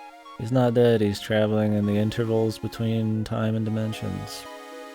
He's watching everything. He pretty much just turned into like a demigod, I guess. Or some observer. Yeah, that's kind of a lot of side characters didn't get some, I feel like, fleshed outness that they needed to get. But the main character's fine. I think Mio's as a character is really solid. I think Mizuki is not like really good. But I think the route's good. But overall, I think the routes are all fun. I think the game's got a very comfy feel as you go. A lot of the beginning, there's a lot of extra bullshit. Like this entire route is exactly the same thing as this entire route. It's just that you didn't do one thing up here. The content's all the same. I think they should have made it so that even if you've read something in another route, it's still skippable if it's entirely the same dialogue. So there's actually a lot of that. A lot of it looked like, these look like very significantly different routes. There's absolutely no difference until like the fucking very end and the very beginning here. But there's a lot of that. You can imagine that a good chunk of this is kind of like that. So you have to force skip a lot of stuff and hope that you're not missing some shit. Yeah, I think overall, the town feel is cool. I think maybe there could be a few more areas to run around in. You do get a little bit of drain for these first halves, running through the same areas, kind of retreading a lot of the same events. But once they start actually getting into each route, I think the routes are cool. Yeah, I think the characters are fleshed out enough. I think they pepper in a lot of cool sci-fi stuff to keep a mystery feel going. I think my problem with the sci-fi peppering in is that, well, it feels like they're saving a whole lot for the end, and they do small reveals and all that. But I think because they save so much for the end and so much for the Otherworld route, that I feel like the Otherworld has this huge disconnect. It feels so different because these routes are the way they are, and it's so long. I mean, you spent like 50 hours doing this stuff, and for the most part, it's, you know, character dramas with a little bit of mystery, You know, like, you get a little spookiness here, you get a little bit of sci-fi here, this is mostly drama. And I think they're all very consistent tonally with each other. Like this being more of a Ryuzoji mystery and this being more sci-fi. It fits with the characters and it doesn't feel super jarring to go between them or anything. It feels like, you know, this is what this character would be doing and it still fits in the world and stuff. But it's so at odds with the other world. It feels like they go off the deep end with it. Not IO levels of deep end, but I don't know. I think that maybe like it tries to do a little bit of everything, which is very comfy and cool for this main thing, but you get really used to that and you appreciate it, and I think they pull that off a lot better than they pull off the pure sci-fi route. It's so hard to talk about this because it's so long and there's so much shit going on. That's why I like in the future I'm just gonna write more notes and like divvy these out better. I guess we'll just talk about random shit. It doesn't need to be like some really well thought out fucking formulaic review thing. Some note I put in here is a lot of the characters felt like they had something left but nothing really happened with them. Like maybe they had a huge plan for a lot of characters and then they just kind of freeballed it and dropped a lot of stuff. I think Kana's like that. I think Kana, the reporter, Amanda, Yuki to a certain extent. A lot of these characters feel like they were they felt like they just had more. Maybe it was because they wrap up and really cover a lot of the main characters so well that these other characters who'd feel like they're still main characters should have gotten the same treatment. So it's like maybe it's the contrast. But I do think they kind of just dropped them a bit. Like the reporter, you know, she's in every single route. Very mysterious. At the end, she's like, finally, you know, I found it and all this stuff, and it makes it seem like maybe she has something more going on. I mean, at the end of the day, she's not really like a huge focus, but she is everywhere. At the end of the day, she's just a fucking corporate espionage person that, you know, tries to trick you and stuff, and that's all they wanted her character to be. That's fine. I just feel like maybe there's something more going on. I think Kana probably gets the least amount of like actual meta development. She's like the most fucking tied to everything within the main story here. She's always at all these places, always mysterious. She knows so much, you know.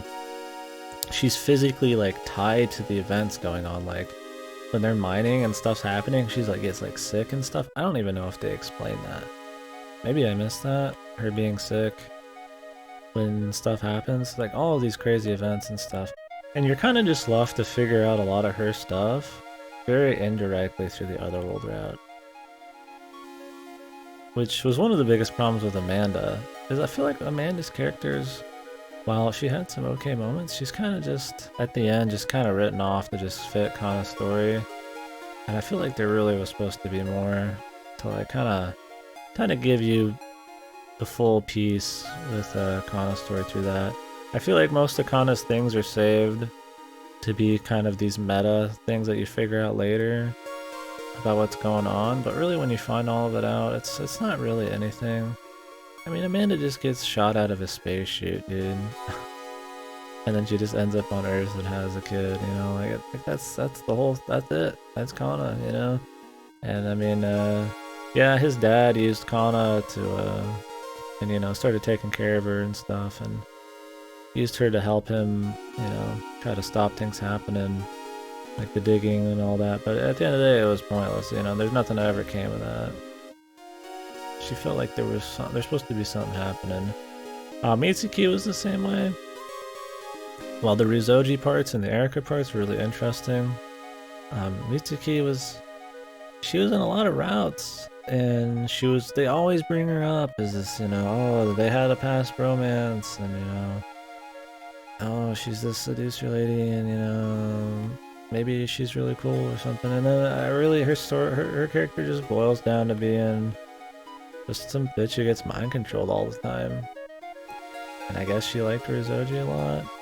Like, that was it. I mean, she just they had a weird romance, and she'll pop up to make things really awkward for a lot of your other romances, and then after that, she's just the chick who gets mind controlled all the time. So it just felt like she was supposed to be a bigger deal. A lot of characters felt like they were supposed to be a bigger deal, and I don't fault the main stories for that as much as I do the other worlds. Those random side people were, yeah, I don't know, not as much a thing. What else we got here?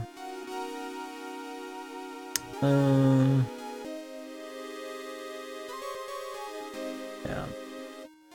The use of sexual shit. I think the use of sexual shit was okay here because it was more real world in the story. It fit the tone. You know, when things got serious, he would still do some flirty shit, but it wasn't like too wild. I mean, a lot of it you had to choose to do. You know, it was more front loaded, and then most of the sexual shit later was because of like a romance thing or, you know, just a random scene out of there. And I think tonally, you know, it was consistent. You know, there's mixes of comedy, mixes of drama, mixes of, you know, mystery and stuff, and so I think that was fine. But when you get into the true route, there's just I mean, I'm all down for sex and stuff, but I've always said sexual shit just for the sake of it, shoehorned in just to get sales, feels dumb. And I don't think the main game has as much issue with that. In this version, maybe just the random full-on sex was annoying on the other shit. I feel like it's part of the game's identity in the main route. And the other world, I feel like it's just kind of shoehorned in there. I mean, his wife dies, and he has sex with somebody in a fucking oasis on death's door, like, fucking a week later. I mean, Amanda turns into this character that he just fucks just because she's emotionally distressed, and then every dialogue with her after that is just, haha, you're my husband now, I'm just, it just turns into she just turns into the end of a punchline after the sex shit. And like, he just wants to fuck his daughter and shit, and it's like, whatever on that. But the problem is, like, fucking Yuno's character just turns into this fucking character who just wants fucking daddy's dick the whole time, dude. And like, that's her fucking character, man. And like, it's so fucking annoying because it's like, I feel like they build up this character and they do the baby part okay and then raising her. And as soon as she's like of age, dude, it just turns into like, haha, oh my god, my daughter's titties, what am I thinking? Like, and that's like all the fucking character is. And I'm really into familial stuff. Not sexual way, but like, the bonds, and I think it's emotionally can be a really strong part of a story, and it easily grabs me. So when it's just like, just kind of fucking, when I don't even get that in a fucking story that has like 6 hours of fucking family build up, I just feel like they handled it poorly. Like, her whole final thing is, oh, she's getting mind controlled, and then now she's just not getting mind controlled. Oh, and she wants daddy's dick. And it's just like, and that's just like it. That's kind of Yuno's whole character. And I feel like why the sexual shit is bad in that route is because of stuff like that. Every character that's supposed to be a big deal, or any big emotional stuff, just turns into the punchline for a fucking sex thing. And the characters don't go anywhere else. If you want to have him fuck his daughter, like, whatever, dude. Like, but like, fucking build it up more. Like, she's just like a crazy daddy's girl, and that's just it. And it's hard to really get into the emotional punchline of a lot of these like huge scenes. Like, oh no, his daughter's gonna sacrifice herself, even though we say there's a chance she can live, so that means she's gonna relive while you read it. And these big scenes that are supposed to be crazy, and then like, oh no, Amanda's gone, or she got tricked or whatever. Amanda's like, oh, her sister's dead and she's so sad, but hey, we're gonna make it up to her by having sex with her. And like, it just kind of like kills a lot of these scenes because it just feels like they're too centered on making sure there's some fucking shit to get your dick hard, or that's too fetish fueled. Like, oh, it's his daughter, and she's a grown woman, and then all of a sudden, oh, she's naked all the time, and like, it fits the main story plenty well. Because the main story is kind of tongue-in-cheek a lot of times, and it knows when to hold back. But the other world is just, it feels so poorly planned out, the sexual shit does. And it's so at odds with the rest of the story that I think it kills a lot of the characters and it kills a lot of pacing. Takuya suddenly didn't grow as a character, he just reverts. Yeah, Takuya as a character, really, I mean, he's the same guy from beginning to end. They try to show that he grows a little bit at the end of the other world. When people tell him to do things, he's more careful instead of getting tricked. But it's a total of like 5 fucking lines. And all at the very end, where at that point it doesn't even matter. And then he gets just super emotional anyways. It'd be cool to see him grow more. I feel like he's not really a diverse enough character to just kind of be the dude without any kind of like actual growth. Like he's not really interesting enough on his own to really justify him never really changing. And I get that, you know, the MCU is not supposed to be like too crazy in these ones. I think he's a memorable enough character. I have a very good idea of what his personality is. I think he's at least a well-realized character.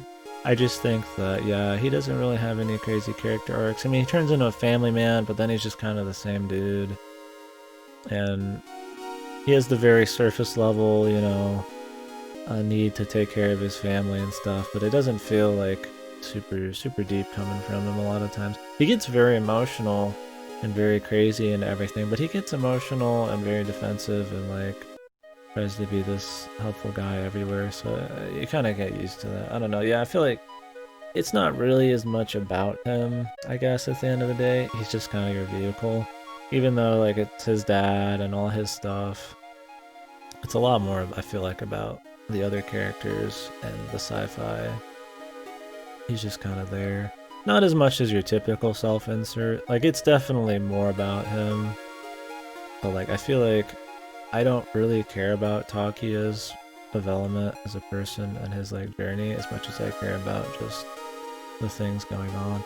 I think Takuya is best when he's just making pervy jokes. It's like an AI. He's written best when he is just making pervy jokes. But the problem is the game isn't just pervy jokes.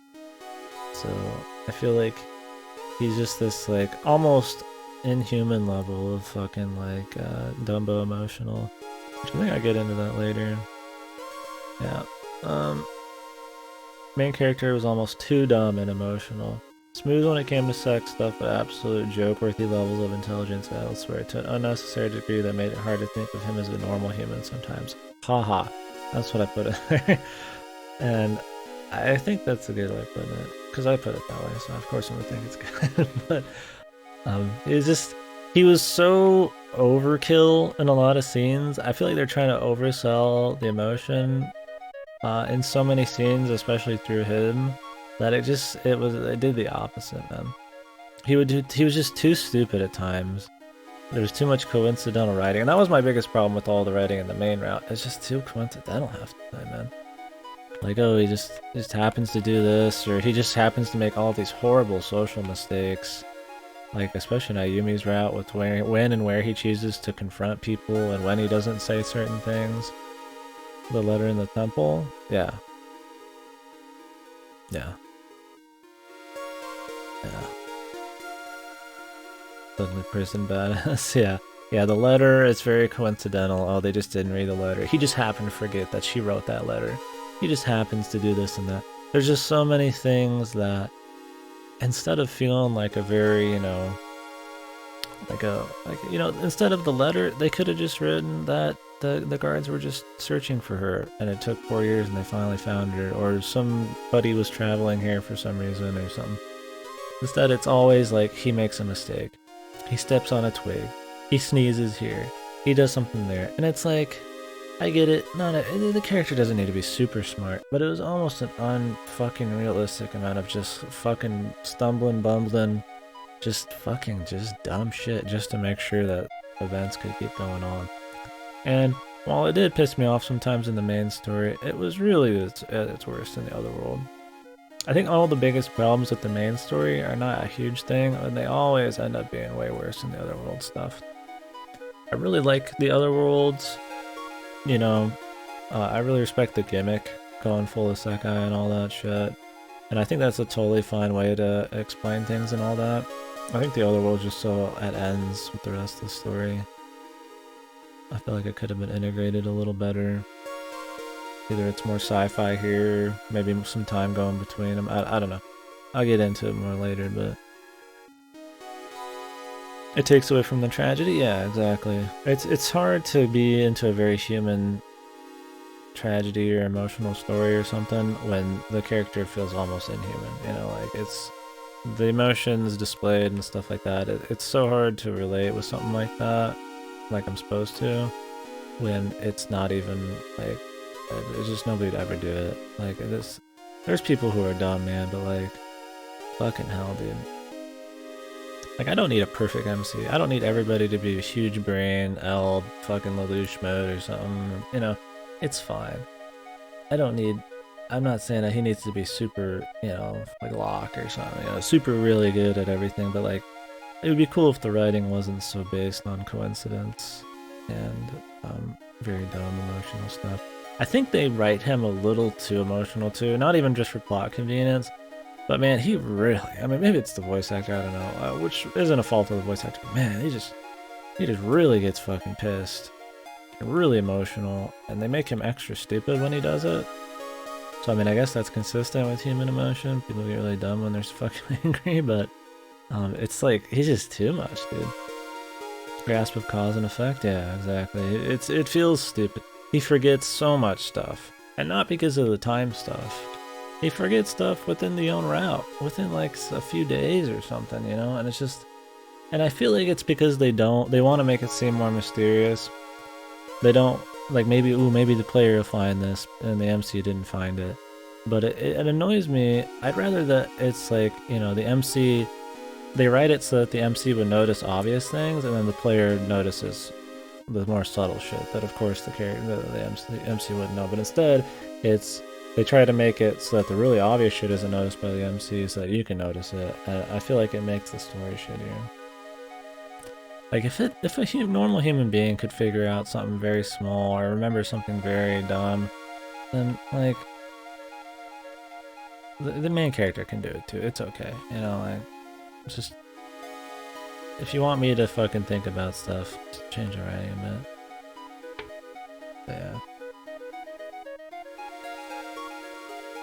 So yeah, the main character was, at times, I'd say the worst part about the story. Overall, I'm fine with Takuya. I wouldn't say I love him as a main character. He was serviceable. I think a similar character to him is Keiichi, but Keiichi's done a little better. Keiichi's a meme man too. This character isn't as much of a meme man. He's a meme man in all of his sexual shit. But Keiichi was kind of a dumb emotional dude, but it was a lot of part of the character, and that wasn't always the case. It was at least funny, where this it's like infuriating sometimes. Yeah, the main stories or route endings I guess were fine.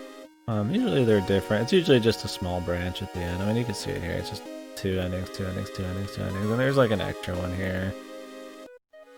I'm not sure why the destruction ending is where Mio got hers. I guess that's fine. Yeah, so I think the different endings were fine. There's a couple, you know, there's like a bad end here and there, and I don't know if it needed more bad ends. It definitely adds some spice. The whirlpools are stupid. I don't get them at all. They feel absolutely pointless. This whirlpool just pops you here. This whirlpool just pops you here. This whirlpool throws you at the beginning. I don't really get what they're for. They were mentioned in the sci-fi part a bit. Maybe they were more useful in the original. I don't know. I mean, at the end of these, you just get to go back anyways. Whirlpools are just like warps. They just warp you to a place. And they have a little bit of story going on. This one, there's nothing. You just go into a room, look at somebody's tits, and then you just happen to be on this route. This one is you find the time machine in the house, in Ryuzoji's house, and then it warps you to a place because of instability, which is just like a cool little gimmick, like an ending maybe, but they're not really a thing. You could have just made them like an ending at that point. This one is an interesting bad ending. I mean, Kana somehow can like I don't know how she had the ability to do it. She just like sent you back to the beginning. That was another thing. Yeah, I've talked about it. There's another reason Kana has like so much stuff going on, and then she just gets like nothing, man. Yeah, she like says this is not where you're supposed to be. I have to send you back and all that stuff, and they make her so mysterious and then really just very inconsequential in the end. And then if you go back again, you get a bad end. So I thought this was a cool use of it. But yeah, the rest are just pointless. I think maybe they had more plan. I think that's what a lot of it is. It feels like they maybe had some more plans for it, but nothing happened. I mean, it could just be because it's a proto flowchart. They didn't really know exactly what they wanted. We can talk about side characters, I guess. We talked about main characters. I think most main characters are fine. You know, like I said, like Ryozoji and shit. I mean, he was interesting. He was mysterious. You know, him being a different creature or whatever in the guy's body was a fine thing. You know, not undone before, but I mean, well, I mean maybe it was undone before. It came out in '96, but I think he was fine. Yeah, Lexi, we finished it, did the music room and all that, and I've just been talking for the last 40 minutes about the game. We're still talking about it. Breaking it down. I would restart, but I've been talking for so long. No, there's somebody here who might discuss it. Me and A's just been talking about it. But yeah, side characters. Like I said, main characters, they were fine. I think they're good. I think it was like odd how like, I mean I know it's like a sex thing, but like there's like no dudes and they're all evil. There's not a single person out of the main character who isn't like evil at some point. Even Yuki. And it's funny, Yuki being the only non-evil guy for the most part, after he has his little like fucking anime triangle arc, you just save him at the end, or he just croaked, and he's pretty inconsequential. And it feels like most side characters are all pretty inconsequential. Funny enough, I feel like Toyotomi probably is the most fleshed out side character. That isn't like just a hard side character like the Miners or something, you know.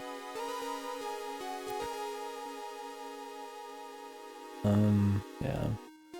I do think that where the side characters fail the most is the other world. I think like Amanda, I feel like they had more plans for Amanda, and Amanda just kind of had to write her into a spot so that it could explain how she was in the photo, and then they didn't really care to flesh it out more. I thought the stuff with his wife, I guess, was cool. She was an okay side character there. Yeah. Most overall though, I think most characters were good. I think some were mishandled a bit. And like I said with the main characters, there's definitely some points where I feel like they had more planned for some of these characters and then it just kinda nothing happened. Yeah. Overall I can't complain too much on the characters. There's really not that many characters, so. Eriko's the best girl though. I think Eriko was handled really cool. I think it makes for a lot of interesting, you know, there's even more out there kind of possibility thoughts like that. Oh, what else are we talking about? Yeah, I think the family part was really cool. I guess we could start talking about the other world route. I'm gonna be a little bit more negative about it than positive. Not that I hated it, but I think that I really like this whole thing so much that I would feel like the execution could have been a lot better in the other world. But yeah, I think, you know, so I mean what it starts out, he gets teleported to the world and all that. And I think the crazy contrast between this world and that world makes for a really cool sci-fi thing. I think that, like with these routes, it's a very slow burn, and then they just kind of just slap a bunch of shit at the end. Or in these, they kind of just pepper it in, so it just adds to the mystery. Where in this, it's almost like too exposition heavy. I'm glad they handle everything, but I feel like it could be handled a little more elegantly. It's very just end heavy, and I feel like it's so heavy trying to explain everything that what little development they did have on the side characters in this route kind of falls flat in the face of everything else happening. They don't spend enough time on it. Like I said, Yuno just turns into an incest sex joke pretty much once she becomes an adult. She's literally just there for daddy's dick. And like that's pretty much her character, other than her like semi-sacrifice. Yep, no, that's we talked about that earlier. It was one of my notes I wrote down earlier. In the future, I'm gonna start writing down more notes. We're gonna have a whole section at the end about actually trying to organize things together. But anyways, that was one of the things I mentioned earlier. Was the use of sexual shit in the true route really cheapened a lot of characters, and it ruined a lot of pacing. And it felt like instead of a lot of the big build-up with some of the characters, it just turned them into sex fiends. And that was kind of it, you know. And while I think the sex, I'm kind of reiterating, the sex was handled well in this part, because it is more real world. It's got more of a tongue-in-cheek vibe sometimes. He is more of a joke dude. And then they know when to make it more about romance. And these parts, he's being sexy because it's more romantic. And I feel like the times they pick to have sexual shit and fan service is very consistent, and it fits relatively well, and I feel like it gives the game a lot of identity compared to other VNs that use sex a lot in the main route. But I think it's handled very poorly in the true route. Yeah, the Oasis was a joke. His wife died a week before that. His daughter's there. It felt like it was fetish fuel. Like it was just this chick who wanted to be fucking dommed, pretty much. Who was just there to just like make sure the player has seen the pair of tits within the last few hours, you know? And it's just like, it just feels so dumb, and it takes you right out of the immersion, and they do that all the time. Like, oh, Amanda, she's emotionally distressed. Oh, her fucking sister died. And, you know, I can understand that being a big deal. And then it's like, well, now I want to have sex with this guy because I'm not feeling too good. And, like, I get that happens, man.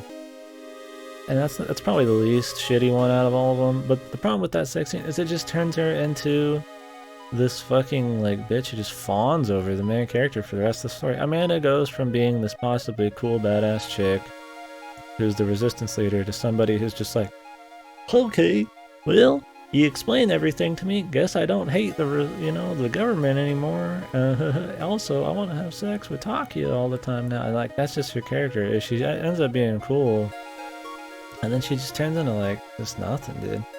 Just because they fuck, pretty much. And I think Yuno's the worst. Like I said, it's the game's fucking named after her. And she just is just the daddy's girl from beginning to end. As soon... Oh yeah, I figured that. I mean, I felt like that was her whole existence. I guess we could talk more about that in a minute. Yeah, I mean, there was no... Once they said 50 years, I mean, there was no other choice. And there's no other character who looks like her.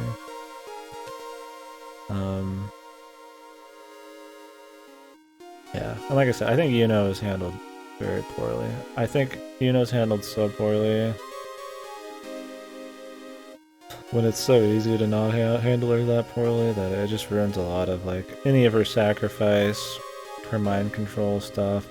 I mean, any kind of emotional connection I have to his plight in the other old route is purely just based on just, like, just normal human emotion, like, it's a father trying to save his daughter, not really their personal plight. It's just kind of like a generic, like, human one. Like, I didn't feel like they really made me give a fuck about her.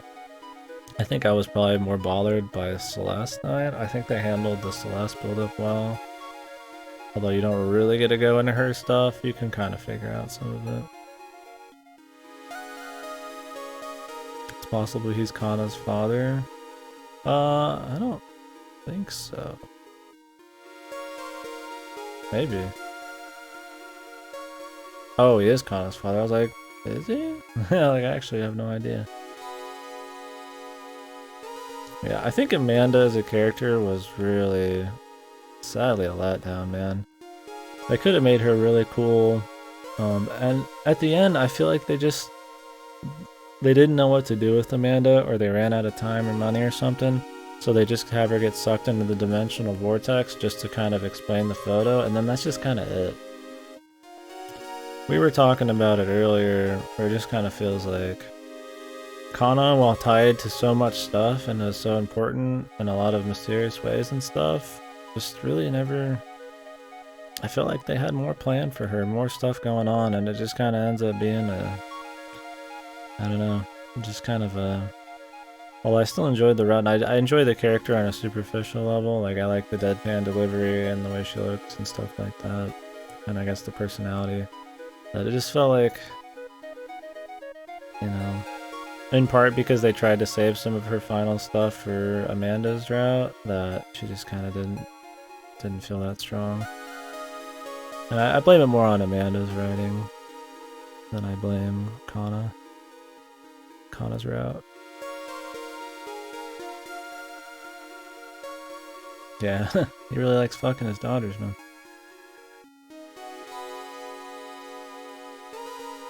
Yeah, I don't mind how much incest there is in it. It's whatever. There's so much timey-wimey shit, doesn't matter. But yeah, like with the main routes, you know, it's got a lot of build-up with the family stuff. And I think that's interesting. And I mean, he has that little arc where he's like really pissed about everything because he can't get home. And I think while that's necessary, is almost like too much. He was so at odds with the rest of his character. Like, yeah, his character can, you know, be pissed at people and chicks and stuff. But I feel like his character was more the kind of person, instead of getting angry at somebody in an almost unrealistic way like that, like with somebody like a chick like that, I don't know, they could have handled it better. Like, you know, instead of him wanting to go home and being pissed that he couldn't, that he could just, like, you know, just be super depressed instead of super angry. I don't know, I mean, it was okay, but I thought, like, even though it was really long build up with the family thing, I thought the Celeste stuff was fine. And I feel like they slowly build you into the world enough and still have a lot of mystery that it's cool. Like I said, a lot of coincidental writing with the letter and all that, that makes things start to actually happen. A lot of just, like, yeah, the random sex scenes, and a lot of the side characters not as good in this route. Maybe too much end-loaded exposition. While it's really interesting, I do think the sci-fi in this is well put together. And it's still actually unique compared to a lot of stuff nowadays. The causal, a tree instead of like a time thing, I thought was really cool. The interdimensional stuff and, you know, the mystery, like what's at the beginning and all that shit. I think that kind of stuff's really cool and it's really different. It feels super end-loaded though.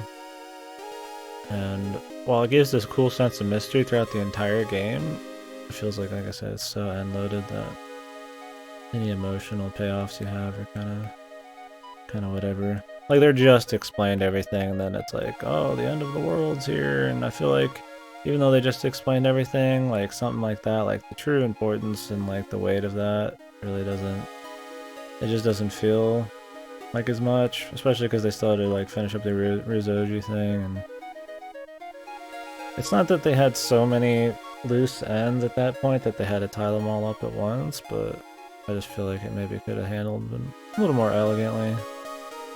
I didn't feel a whole lot. Oh yeah, I mentioned this. I really like this. I like that they put this here. Because you go forwards the whole time, but then you go back. I think that's nice. They handled the flowchart pretty well. Oh yeah. I think the end of this is like, it's okay. I think in the more mysterious, like kind of symbolic way, it's cooler with the tree. I assume she calls it Veranda's tree or whatever the fuck. It's very symbolism heavy, where the rest of the game has like no symbolism really. Like with the tree and all that, you know, like, is it really just a fucking tree there? Like maybe, I guess, yeah. Like, a literal fucking tree for the, you know, like the roots, like of course, I feel like it's more symbolic, but and artsy, but I think it's cool. I mean, they needed to kind of do something like that. They're not just gonna have like a dude sitting there, you know, the KFC guy in a fucking Matrix Reloaded kind of thing. But yeah. I think the problem really with that particular ending was just that Yuno's just not that great. I feel like they should have just made him like a really devout father, and her just, you know, and just like his, like, you know, him wanting to take care of his daughter kind of thing. Just make it like Clannad, dude. Clannad got me good, man, at least in the anime, like, and it's a very similar deal. I mean, I guess I'll spoil, I guess I won't spoil Clannad, but, well, he has a fucking daughter. There's a little spoiler, I guess, but I think, you know, just the parental side of it needed to be the focus, not that his daughter wanted to dick him, dude. I feel like it really took away from the impact of everything at the end, because there wasn't any emotion that was just explaining the sci-fi. But the problem is, you have 5-6 hours of build-up, which is all supposed to be familial, or, you know, emotional stuff, and then it ends up only being about the sci-fi at the end, which is fine, but it was like, you know, they could have just, I don't know, I feel like used those a little better together. Like I said, while I didn't have any crazy emotional highs through this whole thing, it all felt very consistent. It was always very entertaining. I felt like they peppered just enough sci-fi in to keep it still feeling like it wasn't just a romance. A lot of routes, even this one had like no fucking romance. So I think, like I said, there's a lot of variety, and I think it's all very, very consistent. Totally. Even though there is variety, it all feels, like I said, it could be in the same world. The comedies, you know, where it should be, and, you know, the sexual shit's where it should be, because, you know, and the serious sci-fi shit is where it would be, you know. Where in this, it just kind of, it didn't feel as much that way. I'm talking in circles are weird there. It's hard to explain. I really wish I wrote more concise things during it. I only started writing notes in the last 3 hours. And it's such a long game. I think the length wasn't an issue. I never felt like it was just too lengthy for its own good. I mean, I was wondering when it was going to be done, not because I was bored, but just, you know, I was just surprised it was still going. I mean, in terms of value, yeah, I mean, it's plenty there and stuff. And like I said, there's a lot of repeat scenes and a lot of extra skipping around, but for the most part, I mean, for as long as it is, I mean, what is it like? How long have we got on this bitch? 53 hours to 100% it, and maybe some of that sitting around. Let's say it's like a 55-hour plus game. I mean, I think it's pretty entertaining for 55 hours.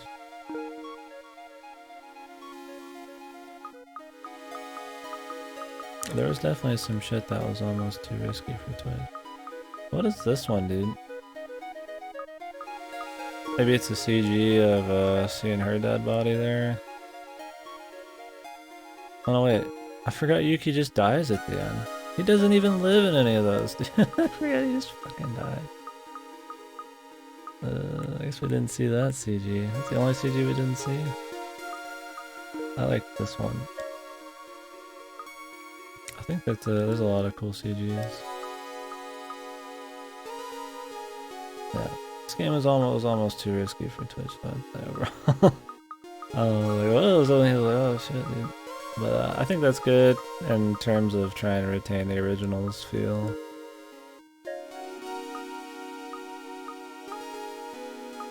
Yeah. Yeah. What else? Is there something? You guys got any questions or any specific things or something? I don't mind repeating myself. We can talk about whatever. I mean, we talked about the visuals, I talked about the music, the voice acting. That's where a lot of the positive things were. Talked about the gameplay.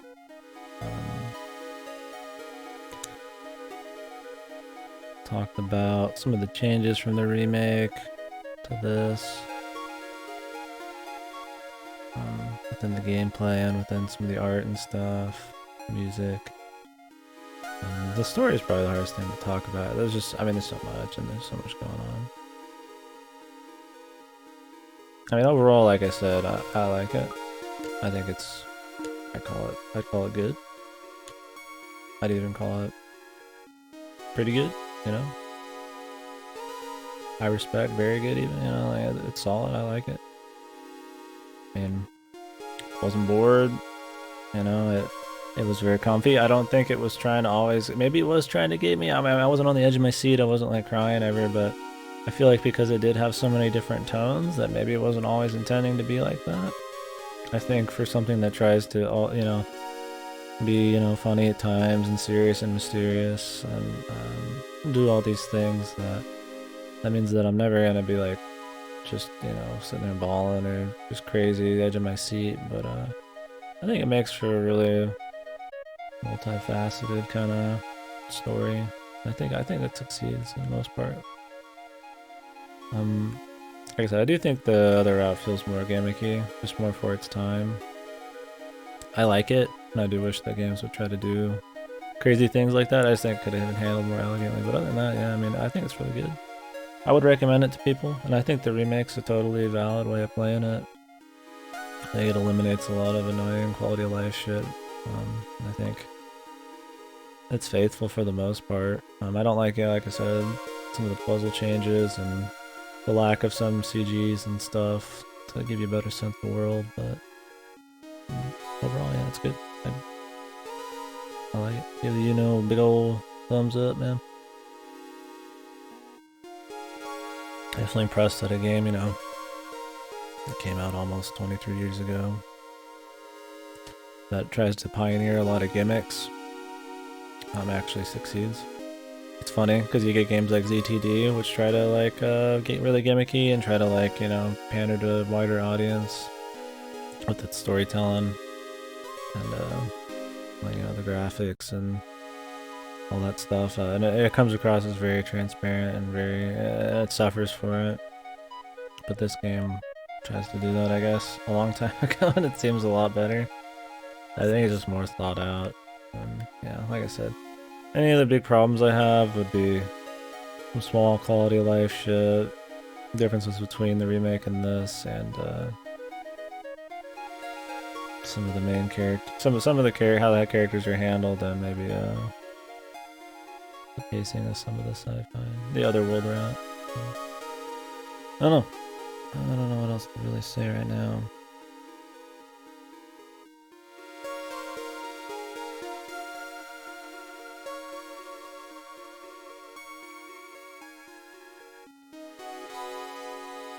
Because I didn't have a whole lot of things written down.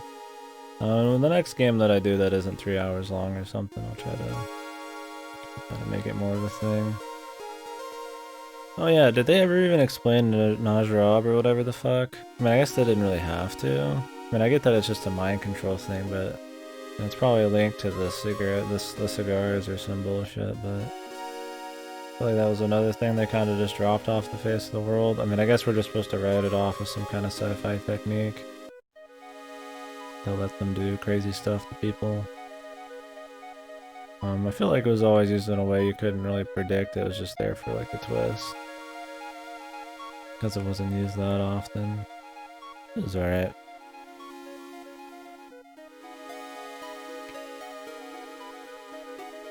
Yeah, I don't think it turned into my favorite VN ever by any means, but I would always recommend it for sure. It's got a very unique feel still. I went into it thinking it was going to be really heavy duty, just romance and fan service. And I was happy to see it was more balanced, if not more end-loaded on the sci-fi. And the sci-fi is pretty fresh. It feels a lot more thought out than a lot of sci-fi does nowadays. VN sci-fi. I don't know. I like it. I guess that's it. There's nothing else we gotta say, and like I said, I already talked about it a lot already. In the future, I'll try to organize shit better. This is just the usual us talking after a game more than really like a little segment, but